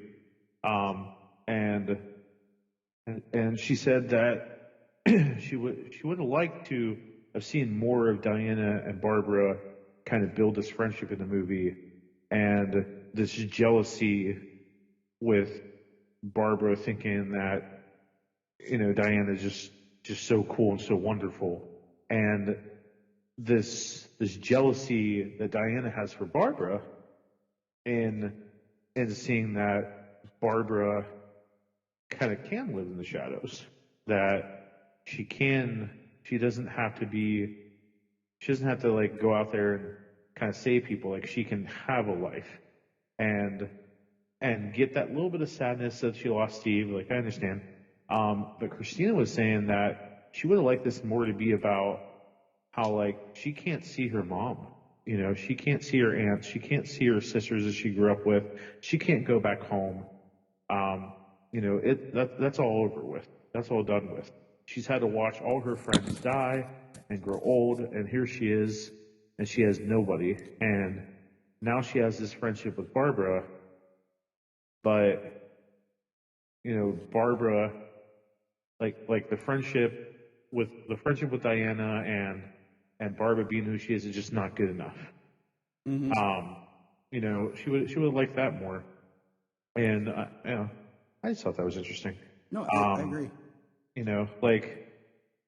I think why Frozen did so well is because it was about sisterhood. It wasn't your typical, love story. Right. Yes. And I think, and I said to Christina, I was like, I totally agree with you. Cheetah is Wonder Woman's Joker. She's her biggest villain, and we should have saw a woman be the villain in this. We should have saw evil woman empowerment. I don't know if you want to go that far, but Barbara should have been the villain, and Max was kind of just there to. I thought Max would just be there to kind of manipulate things and help Barbara become Cheetah. Yeah.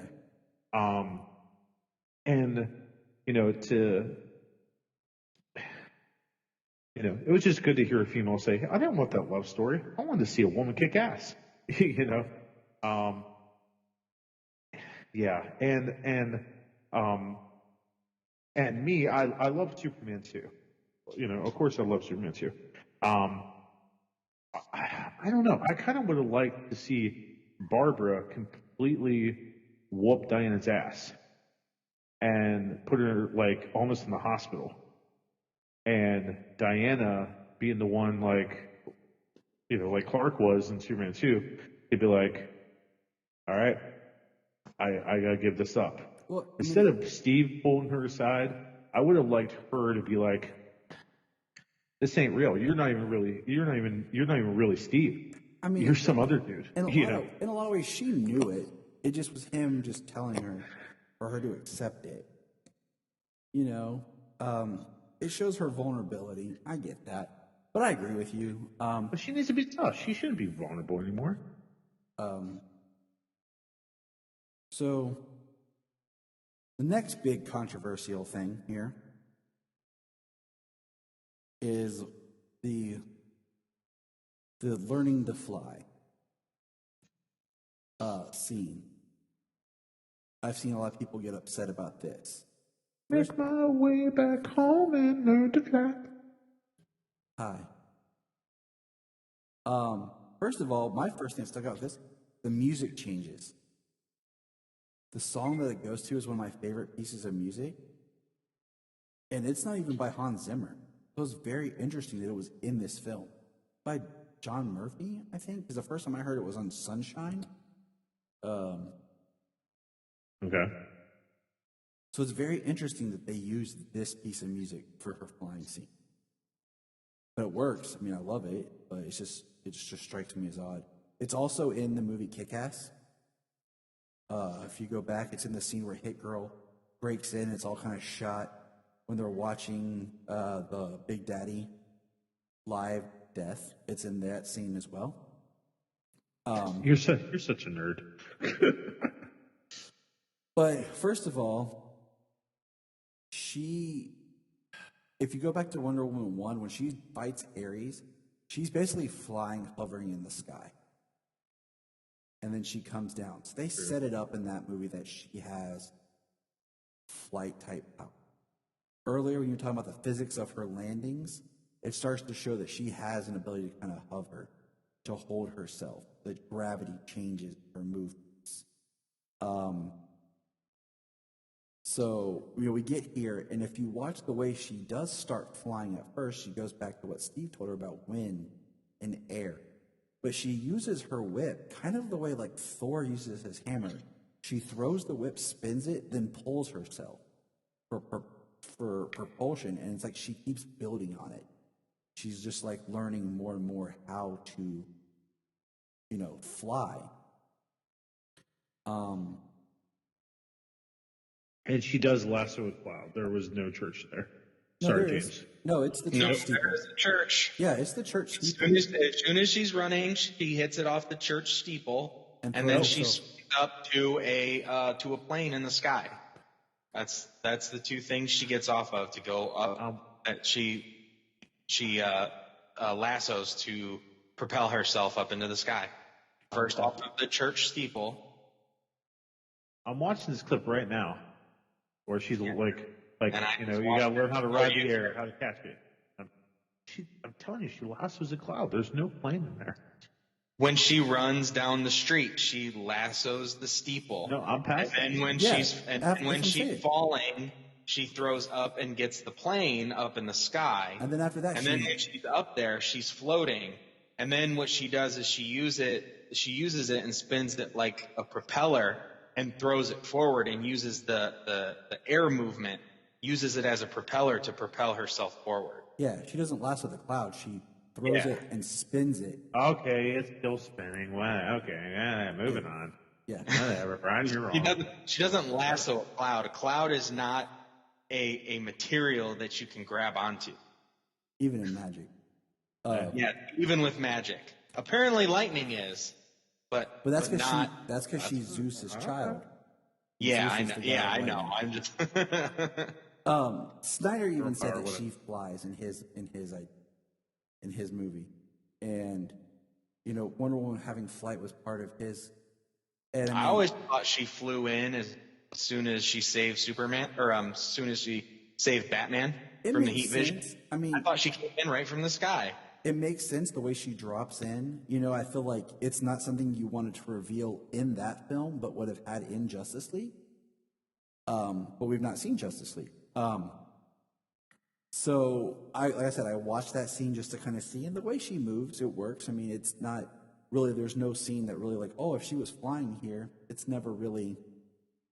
The only thing that gets me about the flying scene is that it seems like she flies very far. I mean, we have no idea how long she's flying for or how far she flies for, but she can start to hear everything going on, like because of the magic through the satellites. And she goes back to her apartment to get the armor. So did she double back and then go, or like what happened there? Yeah, that's the only part that gets me during the flying sequence. Yeah, that's the only thing. I will agree with you, because it's like, it seems like she's going, and then she goes back. So then we get Maxwell is on his chopper leaving the president, and Barbara Jean's inside of with him, and they're flying, and he says, "You made a wish," and Barbara says, "You can only make." He says, "What do you wish for?" She says, "You only get one wish." He says, "I'm feeling generous." So does that mean he can grant second wishes? Discuss. Well, what he does when he's getting all of the wishes from everybody and he's starting to take what he wants, when he turns around and he's taking health and he's taking life force and stuff like that, he says, "Give her your rage, give her your prowess." Like he's giving her things through the wishes and upgrading her. Okay, from what she said and when she's talked about wanting to be the apex predator. Yeah, like she's giving, basically what we don't see is she's like giving him details of what she wants to be like. Okay, because And that would makes explain it so. that would explain why in that, because I tried to watch it with the caption on, but like at this part in the film when we got to the bunker. Because they walk into the bunker together, and she's not Cheetah. But Right. as soon as he turns around and he says, "Give her your strength, your strength, give her your rage, give her your prowess," she walks away like she's starting to change, like she's affected. They focus on her. She turns around. She walks away. Next time we see her, she's on top looking down at Diana, and she's Cheetah. Okay, that makes sense, because we're at the 2-hour mark of a 2-hour and 30-minute movie at when they arrive in the bunker, and it started. I actually wondered, can Max, if someone makes a wish, can he deny their wish, like, and not grant their wish? It's like he's here. He's like, granted, granted, granted, granted.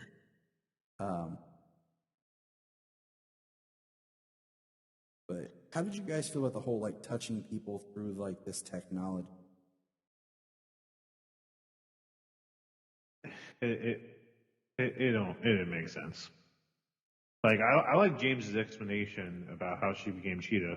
So you're saying instead of taking stuff for himself from all those people, like he's giving it instead to Barbara. But That's how he's giving her a wish. Yeah, he gave her what she needed for what she wanted to be, and he kept everything he took everything that he needed. Okay. I'm seeing where he's like, it's all yours for the taking, and like, he's overacting, being okay. He's like, I take your health and your strength. Give her your, okay, yeah. James, I think you're right. Good job, James. Good man. I take your life force, give her your rage, give her your prowess. I'm taking a bow. You can't tell, but I'm taking a bow. Yeah, you're right. Yeah, James, take a bow. You're right, man. That's how it works. Fix that loophole, my man. So then, Diana, she's arriving. We see she's wearing the golden armor. She swings in. And I think, part of it is with the golden armor, she shows up. And then that's like he said, we see Cheetah and full on Cheetah looking down at her. And she says, "Barbara, what did you do?" And what do you guys think of Cheetah's look, first of all? She looked great. I think she looked awesome. I think by not doing too much with the face, by just doing some makeup, some colorization, Absolutely. making her hair look more feline, feral, and teeth, you got to see the actress, but you weren't consumed by like a CG face. And of course, they shot it in the dark, at night, so like the scene takes place. So it kind of helps, hide things. So she looked awesome. So bring on my Thundercat movie. That first shot of her standing above there in darkness, and you see like the white eyes kind of looking down on Diana. Yeah, the cat eyes in the darkness. That was pretty sweet. Great shot. Sorry, James, go. Oh, so I was just commenting. Yeah, the cat eyes in the dark. Yeah, that was pretty awesome looking. No, I thought her look was pretty good.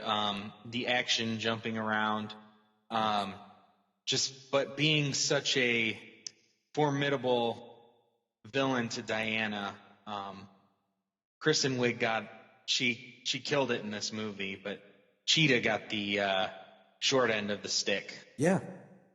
It's a 5-minute fight.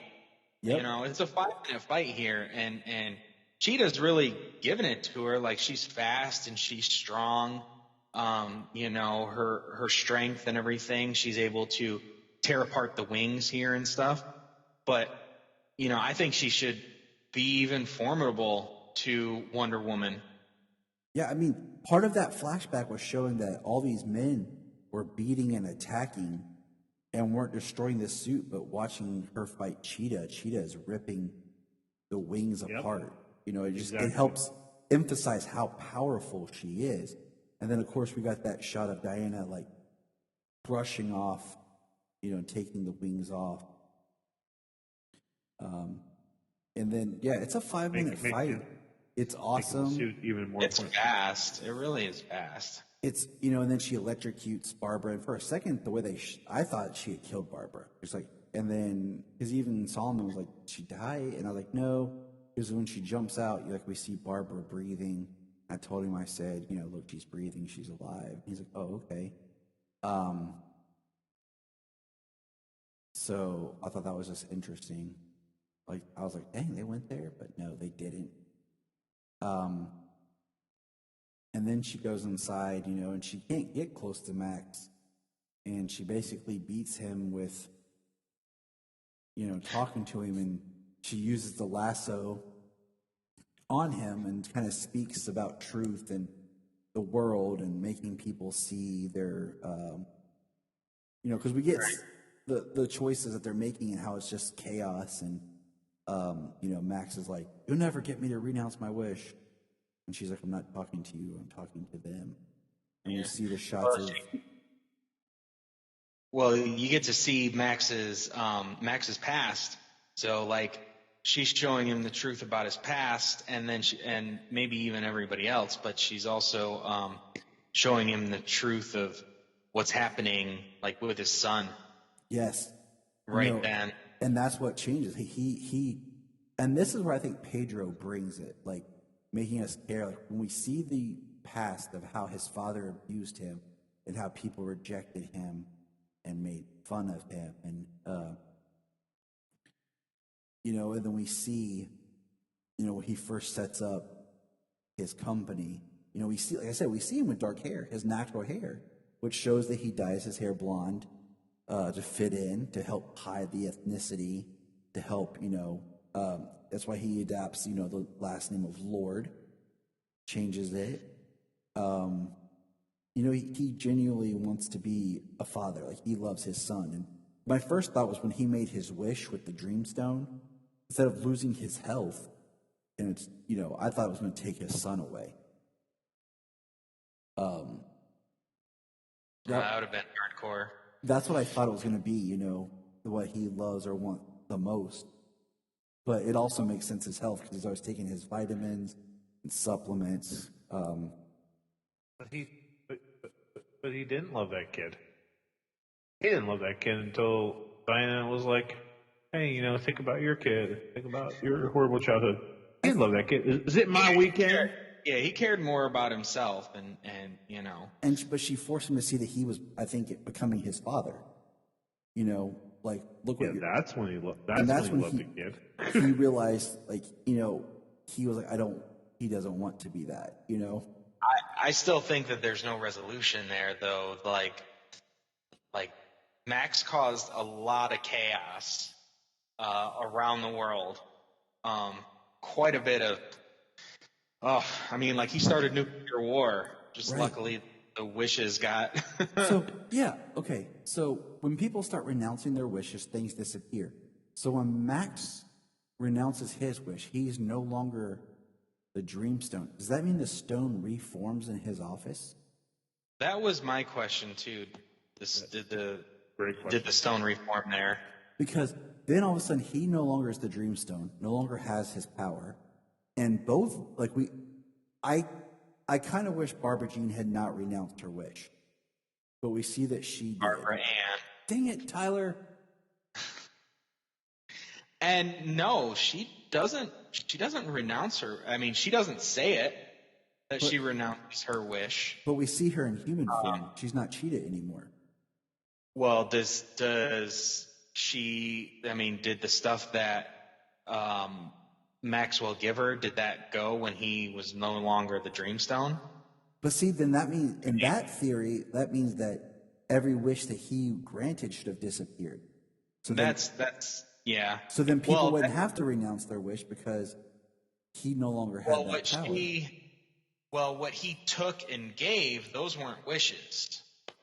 What he took and gave her, that wasn't a wish. You know what I mean? That's something he took. Right. So, and he renounces his wish. Does he lose all of it? He loses all the oil. He loses all of the influence, the respect, the non-taxation. He loses all of that, right?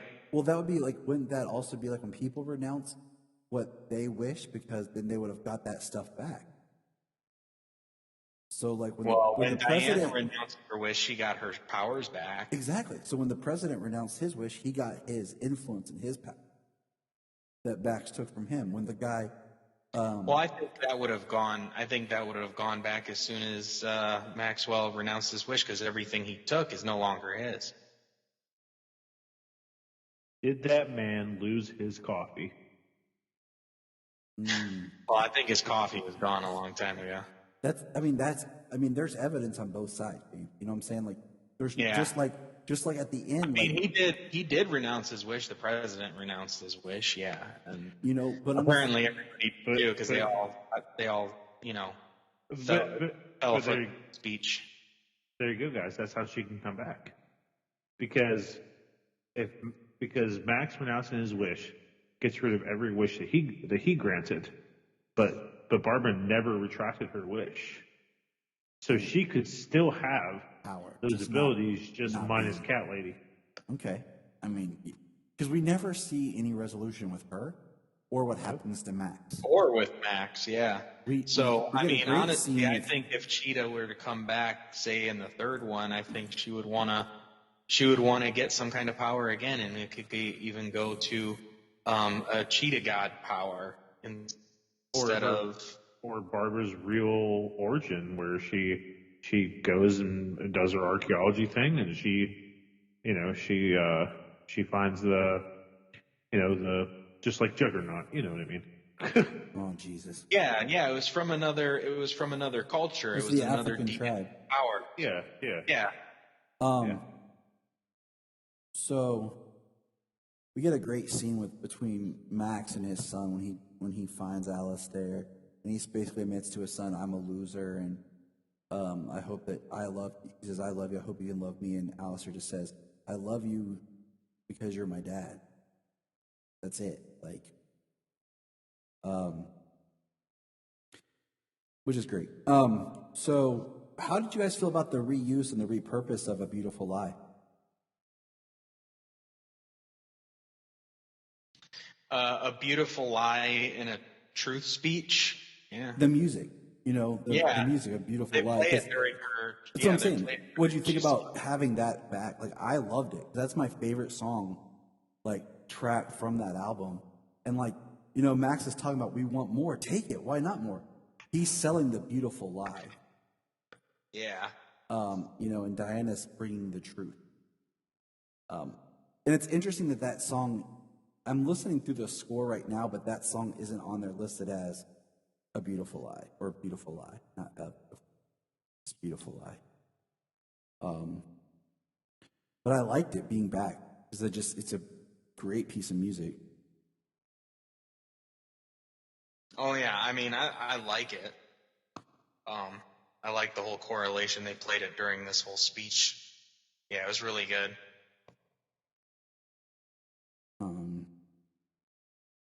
It's nice it ties Hans Zimmer's scores together. It's interesting because, Hans did Man of Steel, and this is what I think is interesting. This is like another one of my ties to Amazing Spider-Man is the first film was James Newton Howard, And then Hans Zimmer did Amazing Spider-Man 2. Man of Steel, Hans Zimmer did. And then he did BVS with Junkie XL. Because Junkie XL was supposed to do more of the Batman stuff, since Hans had done, what do you call it? The Dark Knight. But the first one was James Newton Howard and Hans Zimmer had done Batman Begins together. And then Wonder Woman, the first one was Rupert, how am I forgetting his name? Starts with a G. Because he did the first Wonder Woman, he did Aquaman, but then Hans did Wonder Woman 1984. Just find it interesting. Rupert, Gregson Howard Yes. or something? Yes. So now it skips ahead to Christmas as our little ending. And we see the man that Steve possessed, which was a very awkward scene, and I really didn't need that scene, but we see Diana admiring the world, and then we have her flying. It's funny how he's got the same sensibility as her, though. Yes. The outfit or whatever. He's got the same outfit she put on. Did you know that the two kids playing Snowball Fight is Patty Jenkins' kids? That's cool. I love when directors do that stuff. And then the guy and the little girl at the carousel, that's Gal's husband and daughter. Nice. And she flies into space, or not space, but in the air, and that's kind of how we leave her.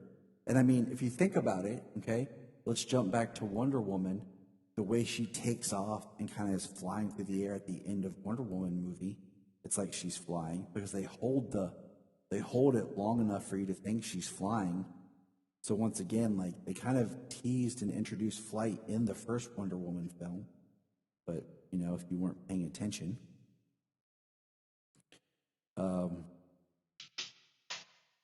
And then we get a mid-credit scene. Boys.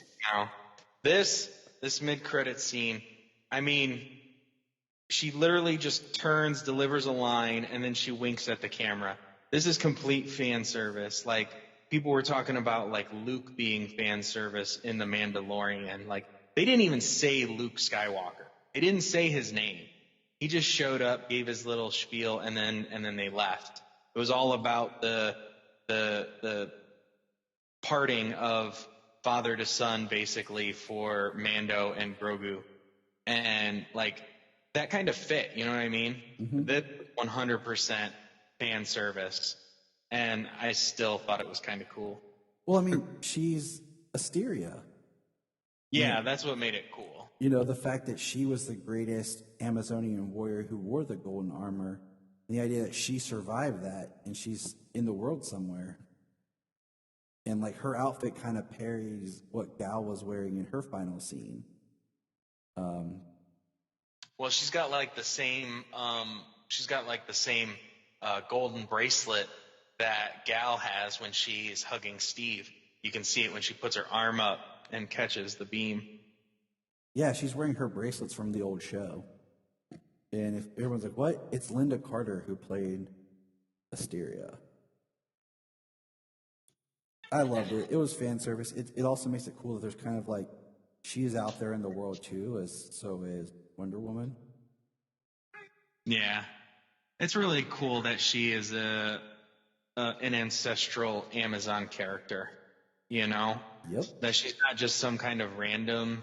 I mean, she is a random character, but, still, she's this ancestral Amazonian character, just basically lost to legend, lost awesome. to history. And here's a question for you. Do they ever say Wonder Woman in any of the films? Does anyone ever call her Wonder Woman? No. Mm-mm. Not that I've heard. Exactly. We have BVS, Wonder Woman, and Wonder Woman 1984. And I don't think anyone's ever called her Wonder Woman. But Lex Luthor made her a logo. All right, boys. On a grade scale, what do you rate this movie? What, a letter grade scale? Yep, on a letter grade scale. I probably give it a B minus. I loved it, but there are certain things. I mean, it's magic. I get You it. just have to go with it. There's some holes here or there. Like I Nope, said, it's I'm with you. magic. You don't have to explain it to me. I get it. It wasn't as good as the first one, but I still loved it. I had a lot of fun with it. Some things I would have liked to see done differently. Not the movie I thought it was going to be. Yeah. But that's not really how I grade movies on what I thought it was going to be. I grade movies on what they are. And that's why I always try to see them twice, at least, when they're this kind of important. Yeah, I give it like a B minus. Earlier I was thinking maybe like a C plus, but I was like, it's a B minus. Bryan? I give it like a C minus. Go watch it again. I just go watch it a second time. Just said no, you were talking. That's in the background, like actually watching. Well, I read subtitles while you guys are talking. Yeah, I watched it twice. Yeah. Wonder Woman 1 was much better. I really think that if they do, Wonder Woman 3, that we need to get out of the past. I really think we need to get out of the past. Contemporary. I think it'll be contemporary. It should be post Justice League. Oh, absolutely. Because I mean, you got your tier 1 movies, your BVS and Man of Steel, and your quite possibly Wonder Woman, and then you got your B tier movies of like Shazam and Aquaman, and some would argue Birds of Prey in there, and then you've got your Suicide Squad, and we haven't seen Justice League yet, so. It's just the thing about doing movies, with a timestamp and being in the past, like they're if you're making movies in modern time and you have something big as Egypt, part of Egypt having a wall around it, people getting their wishes granted, much catastrophe, whatever, and then nothing gets referenced in the future. Like it should have been a smaller story of just her and Barbara. Yeah. Yes. A personal story, like the Wolverine. Yeah. Yes. I was usually the second movie of a trilogy tends to be the most personal for the hero. Yeah. Superman 2, Spider-Man 2, The Dark Knight. Yeah, it's I don't know. I feel like Cheetah, got cheated. It's just it was good, but it could have been better. I agree with like the B minus. I don't. Yeah, I think if it would have been more. Sorry, go ahead. No, you're fine. I just think it could have been a little bit more like I would have liked the sisterhood themes. Yeah, and just there's some parts that I just like the muckiness of Steve's return in that scene just kind of like really makes it awkward, and then being like the possessing a dude kind of thing. But so if I'm looking at my ranking of the 9 released DC connective film, that includes Justice League being number 9 in my ranking. This falls in as number 6. That's where I've placed it on my list of films. So 6 would be Wonder Woman 84, 7 Birds of Prey, 8 Suicide Squad, and Justice League. Oh. Yeah, that would be my bottom right there as well. That's fair. That's very fair. All right, boys, let's clock out of here. We're at the past 2 hour mark. I told you, we've almost talked as long as the movie. We could have done a commentary. Told you, boys. Like I said, that's why I watched the movie a second We time. nearly did. We went kind of beat by beat. Well, it was easy to make some awesome notes when you can sit there and watch it, Right. at home.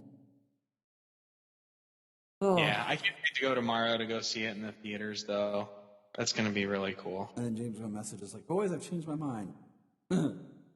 No, I don't think it's going to go. I don't think it's going to change. I don't think it's going to change like placing or anything. I definitely want to support it in the theater. I want to see it on the big screen like I would have originally anyways. Yeah.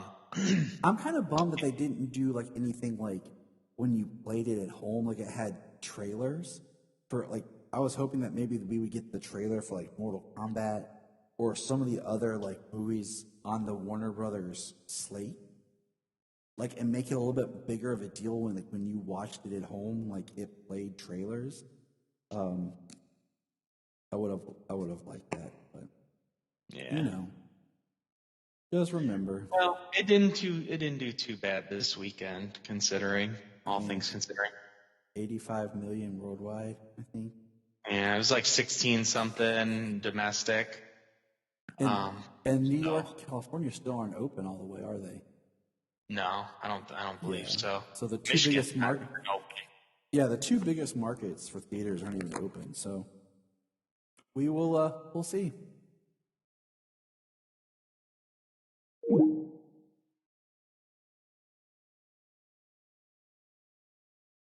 Look up in the sky.